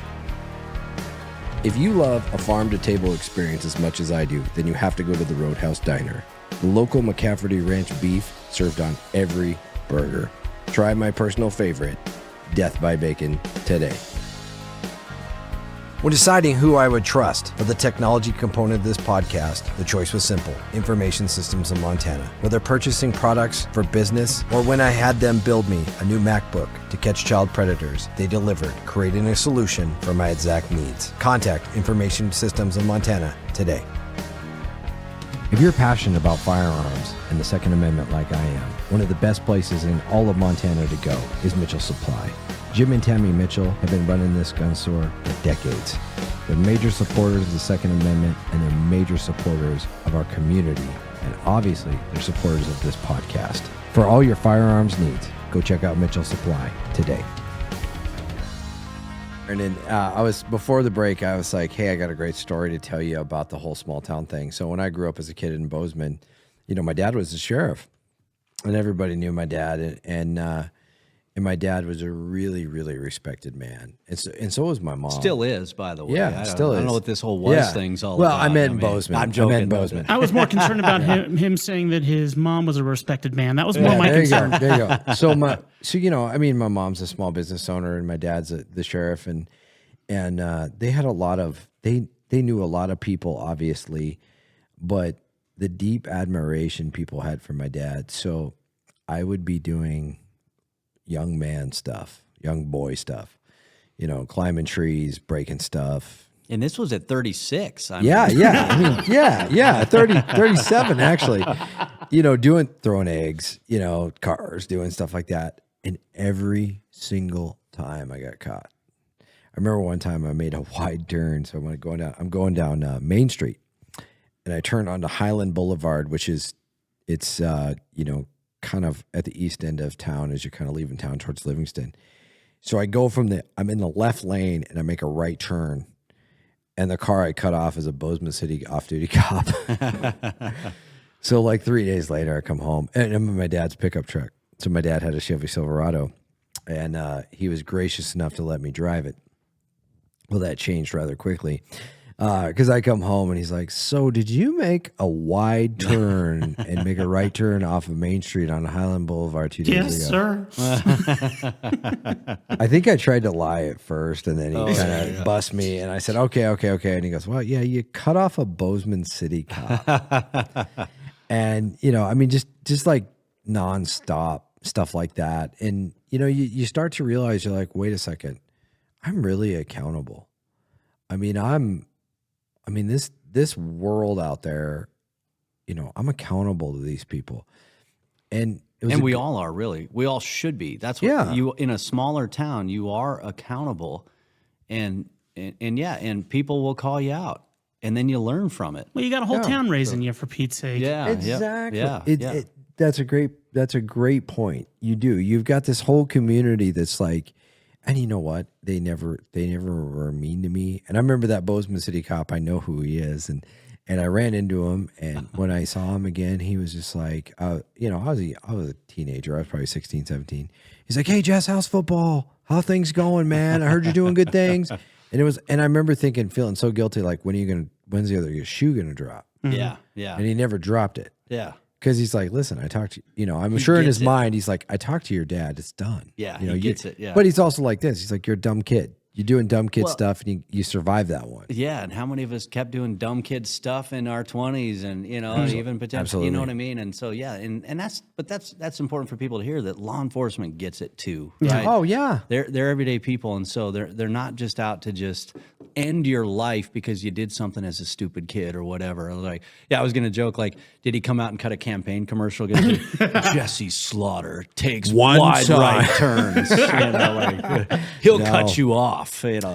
No. So cut him off. Just be glad it was me and not someone else, kid. Now get back on the road. Come on. The grace and mercy that's been shown to me over my life. It's so humbling. Yeah. You're like, oh man, I don't deserve to be where I am in my life. Hey, I'm right there. I'm with you. I'm only there by grace and mercy. But let me say, for both of you, because both of you have been very, very generous to me as I've gotten to know both of you. And I deeply appreciate you both. And the way that you guys were raised as kids in this world, in Montana, it shows. Because I'm a city boy from Florida. I lived there 16 years, military brat, born and raised all over the place. I come here and I'm welcomed by you two. And I gotta brag about you guys. Jesse would come on my radio show, and then when we were done, he would spend an hour and a half talking with me in my office when he had far more important things to be doing. Yeah. That is the Montana way. You invest in those people. But the reality of it is, I didn't have far more important things to do. The reality of it is... Just shut up and don't make me cry. No. But the reality of it is there's an opportunity to make a relationship with somebody. And if you can make a relationship with somebody, you can change the world. When I'm going to circle back... full circle to you talking about being in Iraq and Afghanistan 2004, 2005, or 2005, 2006. 05, 06 Iraq, 08, 09 Afghanistan. Yeah. Thank you. So 05, 06, 08, 09. And I want to talk about something here real quick. And then we get this horrible, god-awful terrible leaving of Afghanistan that our federal government just fell flat on their face on. I mean, terrible advice, terrible leadership. And where I want to come full circle with you, Tim, and to kind of talk about it is like, what saved all of those interpreters and all those people's lives was a relationship. Amen. Yeah. They worked with these these special operations guys, these boots on the ground dudes. And it had nothing to do, they didn't, I mean, okay, I'm happy you can speak the language, but in that speaking the language, they developed a friendship. They developed compassion. They developed love for one another. Think about their kids, some of whom are now in America, Yeah. that are going to think and look back and be like, those Muslims wanted to chop off our heads. These Christians welcomed us into their homes. And the Tim Sheehys of the world, who, despite having a massive business and a bunch of kids to take care of, then went into overtime to get their friends out of Afghanistan and to use aircraft and contacts and the skills they developed to pull their friends out of there. And at total risk for their own safety and own liability. I mean, they didn't need to do this. Yeah. I want to go back to something you were talking about, just about grit and about determination. And so I was at the Montana Equipment Dealers Association convention, and so they bring in a couple keynote speakers, right? And one of them is Coach Stiglmeyer, South Dakota State University, the Jackrabbits. Beat the Bobcats. So they were the national champions, but I think the Bobcats could pull it all off. I mean, they almost beat the Jackrabbits in South Dakota just a few weeks ago. But anyway, he's retired, but he was the national champion coach last year. And solid Christian guy, just a man of faith, you could tell. But he has his postulates.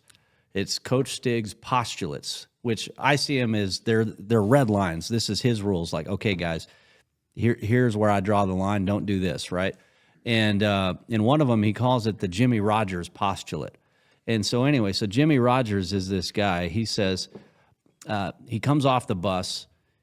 Because a lot of football coaches, they can't really talk to a lot of kids when they're recruiting kids because there's NCAA rules, right? So they'll look at kids and judge kids off of their looks, and then they'll judge them off of stats, and they'll run them through some fitness tests, and then they'll judge them off of that. This kid gets off the bus. He's shorter than you and I, and me and Coach Stig, who's even shorter than me. He's probably 240 pounds, I think is what he said. He fails all their fitness tests. He couldn't run the whatever in 5.5 seconds. He fails all these fitness tests, right? But for some reason, they keep him on the team. He ends up being one of their best players ever, all conference, you name it. And he says, Jimmy Rogers is our head football coach right now, and they're number one team in the country right now. So, I mean, he calls it the Jimmy Rogers postulate that you can't judge anybody based off of looking at them, that you don't know what's in their belly. You don't know that fire that's in their belly. Well, let it be said that any positive movement forward in our country can be done over good relationships. As soon as you take the people who are arguing over politics, it's not going to go anywhere because people are just yelling at each other. But when you have a relationship and you can have a back and forth conversation that's meaningful and purposeful, that's when you start to find success. And if your business is succeeding, it's because you've made relationships with your clients, not because you're good at selling something. It's because you've touched their heart, they've touched yours. You got a balance. Absolutely. Mm-hmm. No, it's all about relationships. It's all about building that interpersonal relationship. One of the things, like, go full circle back to Donald Trump, one of the reasons that his enemies fear him so greatly, like Putin fears him, Zelensky fears him. They all fear him because he took time to build a relationship with them. He used the business He doesn't world. fear them. He shows up. No, he doesn't care. Yeah. Yep. No. And anytime, have you ever heard this saying? Anytime you go into a room and you're intimidated by that person, they have total control over you. Oh, yeah. And that's a thing. That's a real thing. And it's hard sometimes. I mean, you sometimes are like, ooh, well, that's an opposing character. How am I gonna deal with that? But you gotta work through that. And we got people today that have no idea. So real quick, because I'm not going to let you off the hook on this.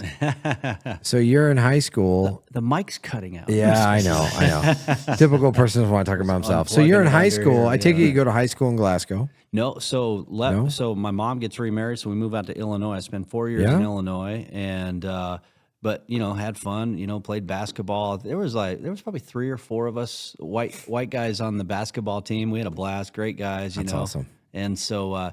Well, then my stepdad takes another job, so we go out to Colorado Springs. So I finish high school in Colorado Springs, and then by chance, that's how I ended up going to Washington, D.C. for college, and then working for Conrad Burns, former senator from Montana. And then so 9/11 happens. Where do you go to college? So I went to Howard University. Oh, wow. Which is, there was about 6 white guys out of 6,000 undergrad at the time. So, and I always joked that there was 6 white guys, but I think I was the only one that knew I was white. So, and if it wasn't obvious that I was a white guy, the John Elway jersey gave me away in a heartbeat. They're like, "Oh yeah, that's a white guy. Yeah, that's walking across campus." So you're a Broncos fan. Well, I mean, I don't even really watch the NFL anymore. Yeah, my condolences. So, I mean, I guess the Broncos are. I guess the Broncos are doing really bad. No, I mean, I'll try to watch the Cats and the Grizz anymore, but I don't know. Just the NFL and all this garbage and Kaepernick. And part of it is like I just don't want to sit there and watch football for 8 hours a day on TV. If I can go to the game, great, but I just don't want to sit there and watch TV all day. You know what else? The NFL, it feels disingenuous, where college football still feels like it's pure. Exactly. Yeah. So you go out there. And less of the politics. In fact, it's almost like you go to Cat Grizz games, and that's where Democrats and Republicans are having a good time. Oh my gosh! And they're happy to see each other. Hey, you're that wacko from Twitter. Come on. But you're like this. They're like you go to the Cat Grizz game and you're like this. You're like, you're a Democrat. You're wearing a Bobcat shirt. Yeah, exactly. Heck yeah, let's party, and everyone's having a great time. Yeah, totally true. Yeah. So you go to Howard. So what kind of grades do you have to get in to get that? That's a pretty good school. Well, that's what I loved about it, is because I really wanted to go, I was wanting to go to like a Northwestern in Chicago or something like that. But man, I worked all growing up. I mean, when I was in 4th grade, I was stuffing newspapers for the Glasgow Courier, and then I was a dishwasher at a Mexican restaurant, and then I'm a busboy and a waiter, and so I was always working. I was always buying a lot of my own stuff. I wanted to work. I wanted to provide. I mean, I saw how hard my mom worked as a single mom, and I so respected that and admired that I didn't want somebody to hand me something. I wanted to work for what I got. That's why Rush Limbaugh spoke to me, when I read his book in junior high, and when I'd hear him on the radio or see him on TV, because it was about wanting to keep more of what you earn and about how anybody in America can be successful. I mean, put all the other political stuff aside. And so now I forgot what your question was, which was no, like Howard University, is that a hard school to get into? Because I've heard I think great I was things like about a it. 3-point something, so I didn't have bad that's grades, good. but I was involved in a ton of different stuff. I mean, I was co-editor in chief of the school newspaper, and I was student government president, and so this and media, things like that. This media bug was early. Hit you young. Yeah, I think it was, a combination. My grandparents ran the newspaper in town, but then just traveling a lot. Sometimes they'd throw us on an Amtrak in Glasgow. We'd take it all the way to Whitefish to go see my dad at Christmas. And so we'd go sit in the lounge car and just BS with people the whole time. So, remember when the movie Dances with Wolves came out? Oh, yeah. Great movie, by the way. Yeah, so we're taking the Amtrak from Glasgow, all the way over to Whitefish, which is probably a 7-8 hour drive itself back then on Highway 2, let alone an Amtrak train. So I'll never forget, because we were talking with this guy about and I guess he was there for one of the scenes when it was being filmed in the Dakotas, right? Because that's where he lived, and I thought it was great because the guy's name was Jerry Rice, and I was like, hey, we just met Jerry Rice on the Amtrak train, And so that's awesome. I'm sure that guy's out there somewhere. Hey, that was me, So I think it was just a combination. When you move around a lot and when you work in actual jobs and you start making your own money, you get more interested in serious things. Absolutely. And you start having more serious conversations. And so I'm assuming that's maybe where it all came from. And I think also, my dad was this singer, and he was this, wanted to be an actor and everything. And I remember I tried out for a school play once, and I was like, I couldn't do the actor thing. But I wanted to be the announcer, because I was like, I just couldn't do that. But I just wanted to go up there and just be straight with people. I didn't want to put on a show. There's still that courage that he gave you. Oh, yeah. It's funny, people, my uncle's Evel Knievel. Really? Yeah. I met Robbie when I was a kid. My dad was in the beer business, so we got to go to a lot of cool stuff. So. And it's weird how vicariously your family influences you. You know, I'm very maverick in politics. You feeling like jumping buses? Is that what you're saying? Well, no, actually, I call motorcycles organ donors. I'm like, this is stupid. What are you doing on a motorcycle? My son, who's very much like you, he's 18. He lives on his own. I lived on my own my senior year. He lived on his day he turned 18. He's like, see ya. And he does amazing. And like, I try sometimes to like give him money and support him and take care of him. And he's like, no, I don't want it. I got it. I'm doing this. Nice. And he's a stud. I'm so proud of that kid. But where I'm going with this is that whole Evel Knievel influence. You know, the way he gave speeches, his swagger, his thing. I mean, it influenced me, and I didn't realize how much it influenced me until I got in this job. And it's interesting that you talk, about the comparison you just made. Your dad's out there doing that, and it influences you, and you're going. But here's what's so cool about you is you're like this. You're like, okay, I don't want to be an actor. That doesn't interest me. I didn't want to be a daredevil. That didn't interest me. But what is my niche that I can take that maverick mentality, that switch, that and you ran all the way to the top with it. That attitude. And you're doing a daring job too. Right. Yes. So not to brag, but I got to fly with the U.S. Navy's Blue Angels. I at the am air so show. jealous of you. Man, I am that was so cool. jealous. That was So- cool. so- I think I'm the most hated guy in Billings, not because of anything politically that I've said, Yes. but they're like, that's the guy. Like there's this all veterans gym in Helena and in Billings called the Adaptive Performance Center, and I saw them out at the air show in Billings, and they're like, oh man, you got to go to that. I was like, yeah, now I can't even show up at your gym because everybody's going to be like, there he is. Yeah, kick his ass. That's the guy who flew with the Blue Angels. You're a nice guy, Aaron, but you lived my dream yet again. Yes. Oh, it was so cool. No, that's not your dream. That's mine. No, that's mine. An F-18. Oh my gosh. Okay. But Now- it was funny. now- People were like, were you scared? And I'm like, are you kidding me? I have a parachute on my back. Yep. I've got one of the best pilots Yep. in the world. If all goes south, I pop out and float back to the ground. I said, I'd be more scared to ride on a motorcycle on I-90 in construction traffic. Absolutely. Me too. I'm more scared driving Airport Road to get to the air show than I am flying in the back of the F-18. So was that amazing? I mean, Way cooler than I thought. I mean, I knew it was going to be cool, but you know how it is. You probably get this in law enforcement, right? Like you get to do a lot of cool things. Like in the military, you get to do some cool things. Yeah. But the military always figures out a way to make it not be as cool. Yeah. So they make it boring, stupid. if you went go-kart riding with your kids, you'd be like, yeah, and you're doing donuts and you got a seatbelt on, but if the military was running go-karts, like you'd have like too much reflective stuff on.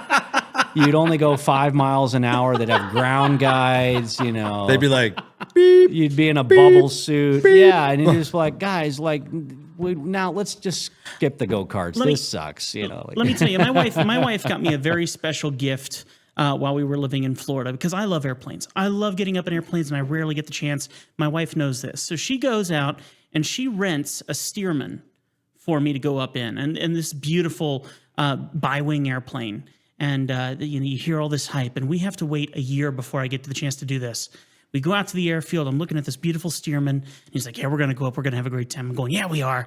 So we get in, we take off, we turn around, we come back down and land. He's like, did you like that?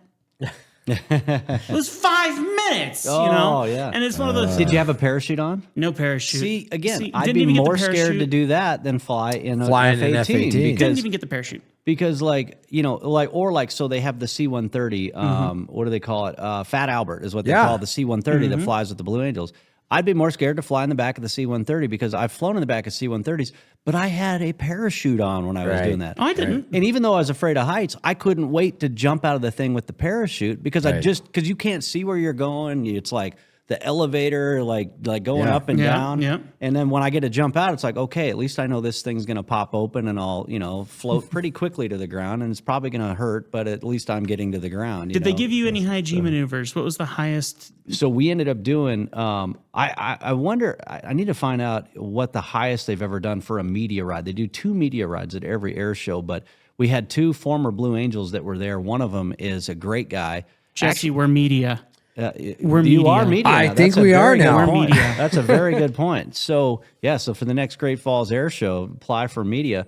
But Thumper is his call sign, Kendall Switzer. He was a U.S. Navy Blue Angel, but then he ended up being in the Montana Air National Guard. So spent a lot of time here in Great Falls. Nice. He now lives in Bozeman. And but he ended up retiring as a general from the Montana Air National Guard, and then now his son is part of the C-130 crews in the Montana Air National Guard as well. Super So cool. he was down there with the Air Guard, but yeah, Thumper told me that he told the number 7. Thumper was the number 7 back in the day. He told the new number 7 to give me the special flight, but we ended up pulling 7.3 Gs. Oh, good for you! It wow. was incredible. Yeah, 7.3 Gs. And during the briefing, they said we were going to go up to 15,000 feet Right. AGL above the ground. But I was looking down because I really wanted to get the most G's I could get. Yep. Because I'm like, oh, my 7.3 G's, baby, yeah. And then I was like, 20,000 feet. And he's like, oh, yeah, but we're going back down. So it's funny. I was like, oh, man, was I not supposed to say that? I'm sorry. Because we literally, we like started, and it was so cool because you know where that racetrack is just north of Billings? Yeah.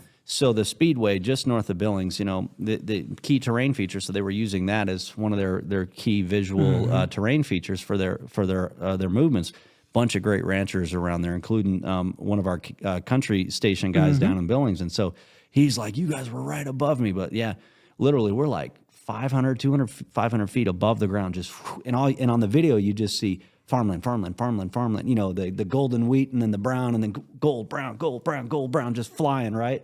And then you see this airstrip, and then all of a sudden, doof, we just take off straight in the air. And then 12 spins, and then it's just like, your shirt is like lifting off you because you're just like floating, and you feel like an astronaut. And so, like, whenever I see like Elon Musk and these people that want to do private space travel, I'm like, oh my. It'd be cool once you got up there, but then I'm like, okay, cool. Now I'm ready to go back. Yeah. But man, when you feel just the weightlessness, when you get into that negative G environment after pulling 7.3 Gs or even just 4 Gs, that weightlessness was so cool. And then getting up there and just seeing nothing but like, atmosphere above you. Yeah, I'm like, man, I could see why you would want to be an astronaut now. Oh, The obvious question, though, did you throw up? I did, but it wasn't until about 40 minutes into it, and it was long after we already did the 7.3 Gs and everything. Good for you. You hung on. So I spewed just a little bit into this. It was just kind of like your stomach was just kind of like, okay, enough. Well, I think what it is, it's like anything in life. When you're braced for the fight and you're in the middle of the fight, you're ready and you're responding and you're in it. And then now when you think it's all over and you can relax, that's when it hits you, right? Yeah. And so that's what it was. It was like, and it was a really hot day in Billings, and you're in this bubble, and there's like these 2 little AC vents here. So you're like trying to get air, and I was trying to narrate the whole thing. So, the poor pilot, I'm talking the entire time, but I would try to break so that he could cut it. Because what I did is, and what I wanted to do was treat it like an interview with the pilot. Oh, so absolutely. Because we're in the bird, we have all the cockpit audio, we've got the video, and so I'm narrating where we are and what I'm feeling, what we're going through, and then interviewing him, and then you could hear him talking to the tower.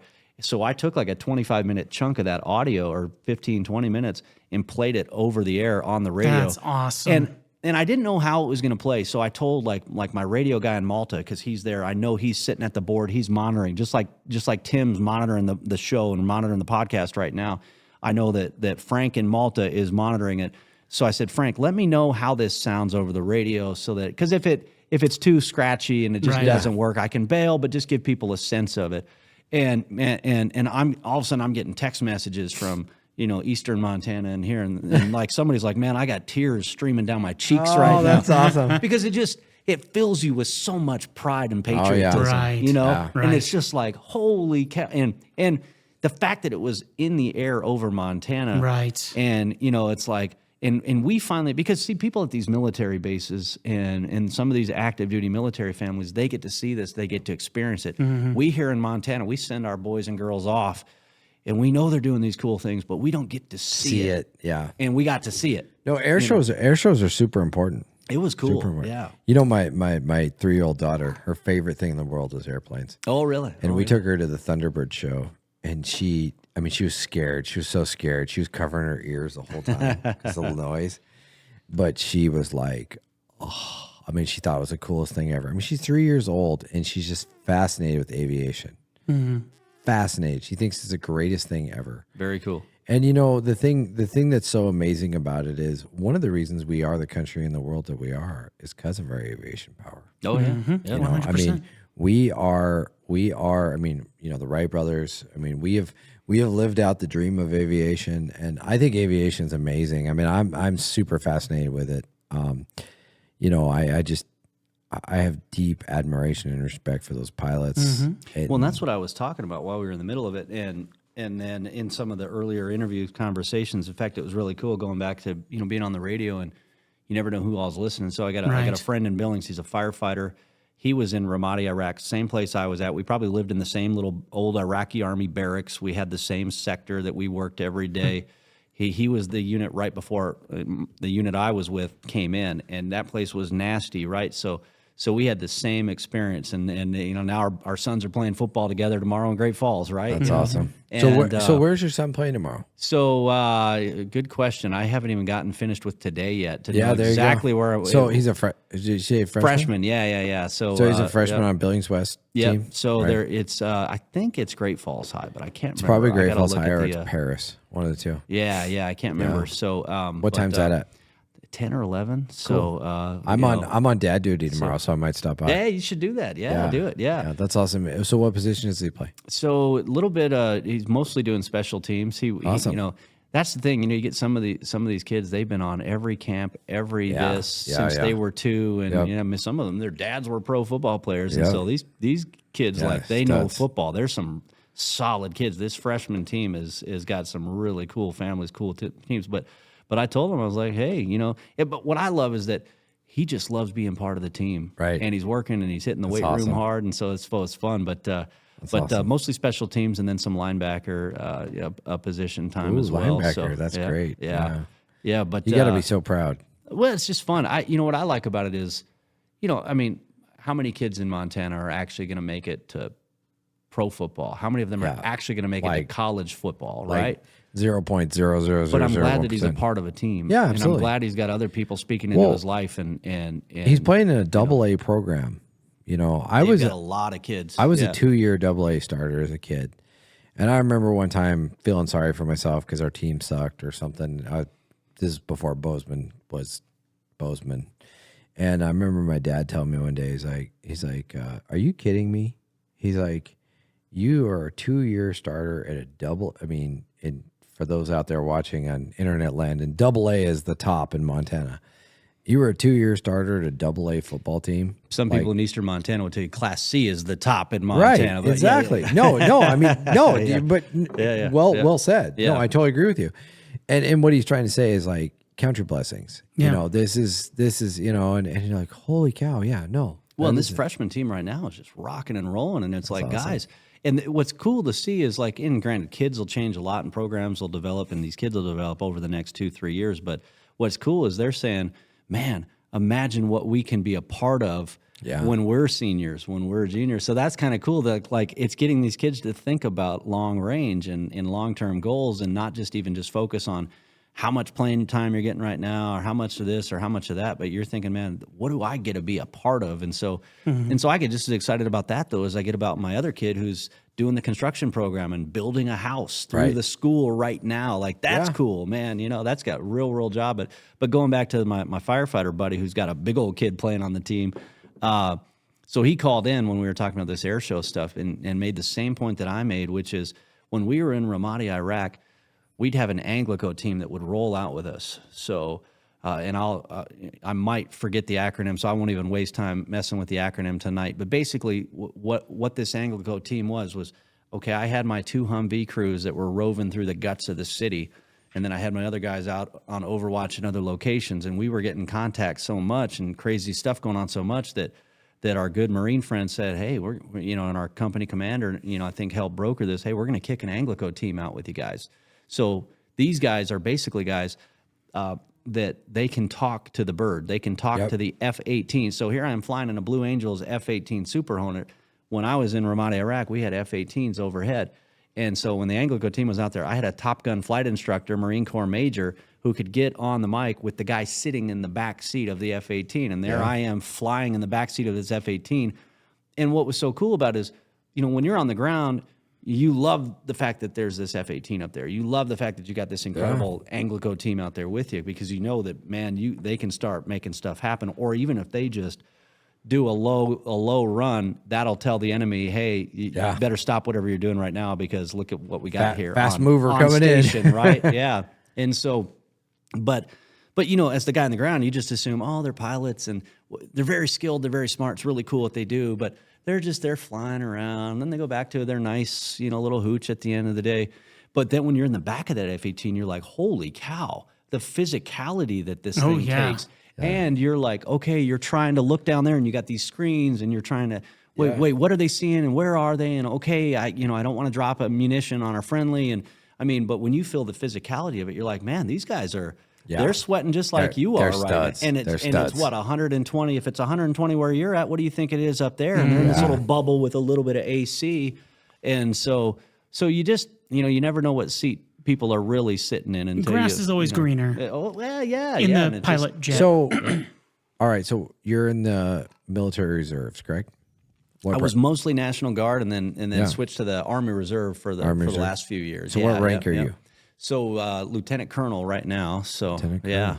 I know it sounds old, doesn't it? I'm like, no, am I one of those old guys? Like, no, it sounds super badass. It does sound cool because of Ollie North, right? I was like Lieutenant Colonel Oliver North, and I'm like, man, I couldn't hold a candle to Ollie North, but I guess at least the pay's the same at the I disagree. I would disagree with that. No, that's awesome. So you're how much longer are you staying? Well, let's see. We're on a podcast here, but what's your in your mind? Like it's funny. I was never even going to join the military because I'm some troublemaker kid, rebellious kid in Glasgow, Montana. I always respected the military, right? But I'm like, man, I'm too rebellious for that. I don't want anybody telling me what to do. But then 9/11 kind of changed everything, and so, so what I thought was I wanted to join because I was in D.C. when 9/11 happened. Yeah. I was working for a United States senator. You're right there. And yet I couldn't do a damn thing that day. What did we do? First off, if it wasn't for the heroes on that United flight that went down, that took that plane down in Pennsylvania, we might have been hit too. Yeah. So we thought there was another plane coming right for us. I lived 2 blocks away from the Capitol in a little apartment, that I rented from a nice lady originally from Geraldine, Montana. We were right behind the United States Supreme Court. The Capitol's here, the Library of Congress is here, the Supreme Court's here. The apartment was right there, so I couldn't even go to my own little apartment.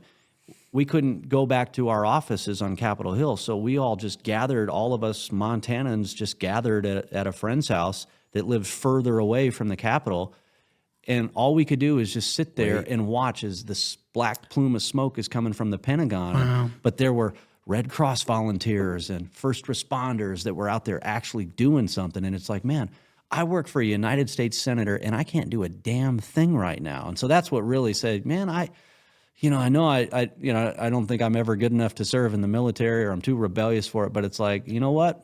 It doesn't matter. Like I got to do something. I want to be able to answer. And so I just wanted to be able to deploy. And it was kind of funny because I was like, man, I need to deploy.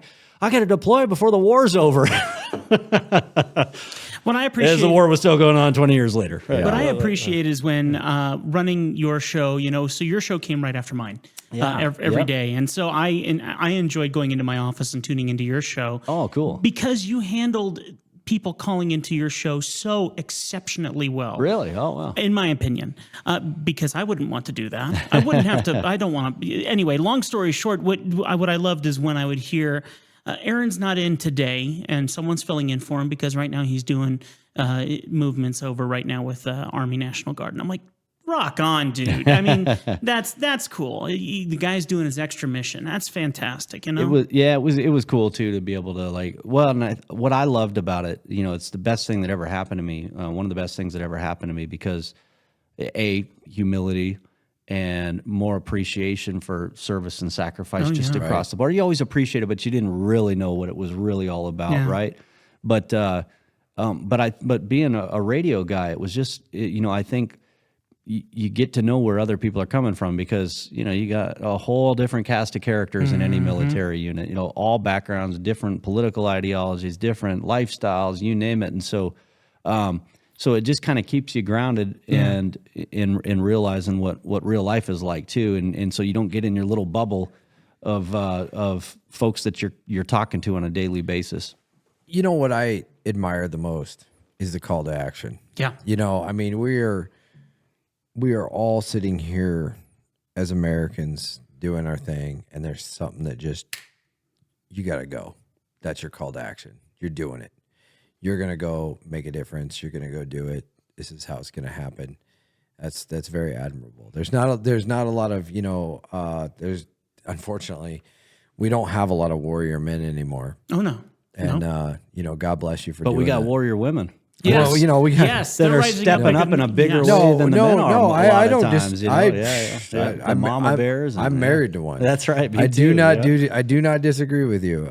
No, but I mean that's amazing. I mean, and the fact that you're sitting there in a, you know, prestigious position, you know, working for a United States Senator in Washington D.C. The sky's your limit. I mean, you're going to have a career regardless of what you do, and you say no, enough's enough.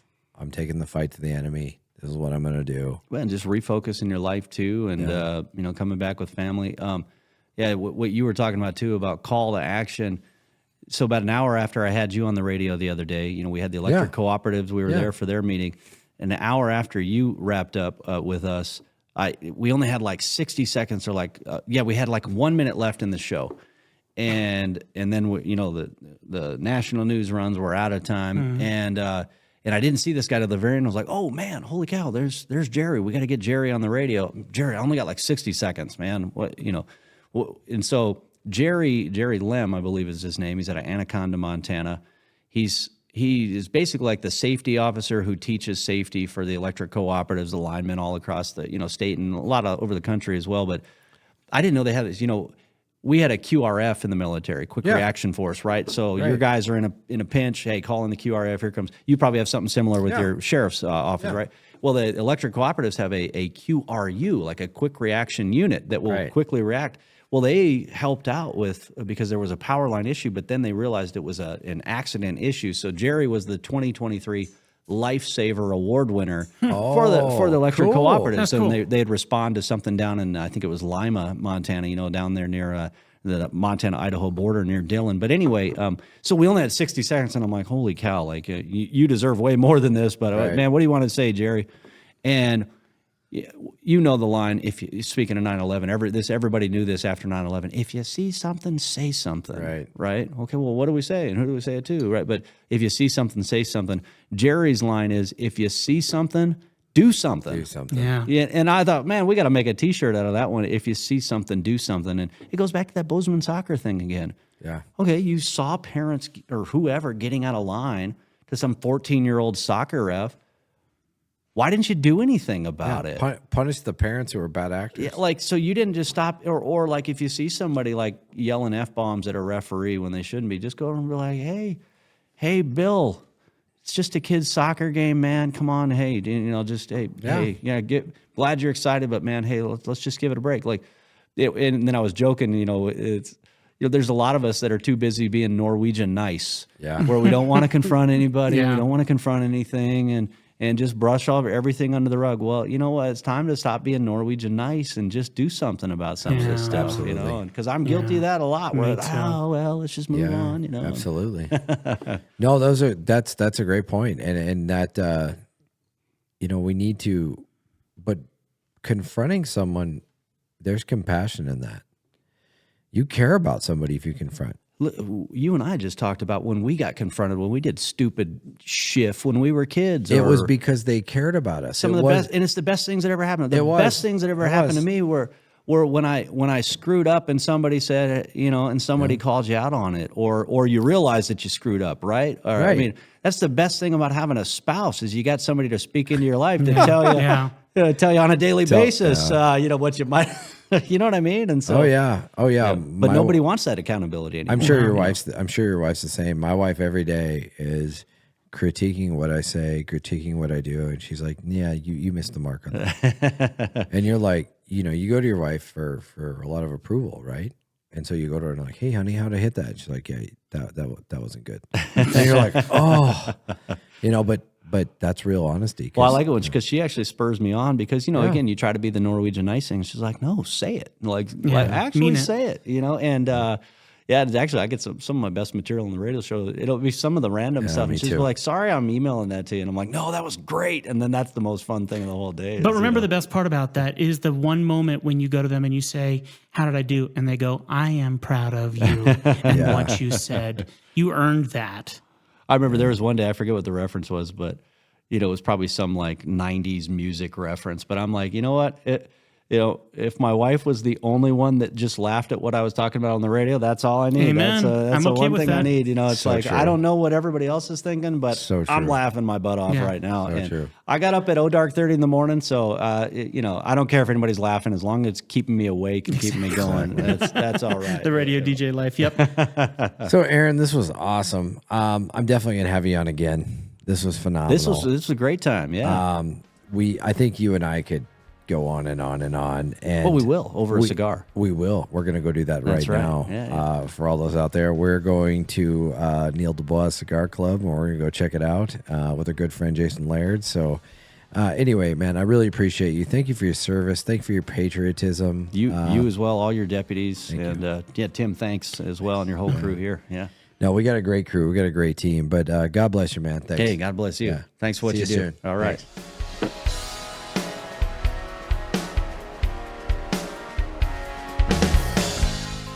Hey, everybody. Jesse Slaughter with the Pursuit Podcast. And we really appreciate the amazing support already that this channel has received. Our social media is blowing up. Everywhere we look, people are liking and clicking and commenting. But what we really need you to do is subscribe to our Facebook page and follow us on Spotify. That's what drives this channel. That's what's going to keep this channel going forever.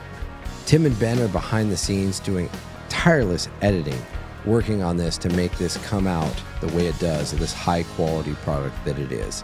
So please go in there, click subscribe, click follow, and make sure that this channel sticks around for a long time, because we truly believe it's doing a lot of great things for our community.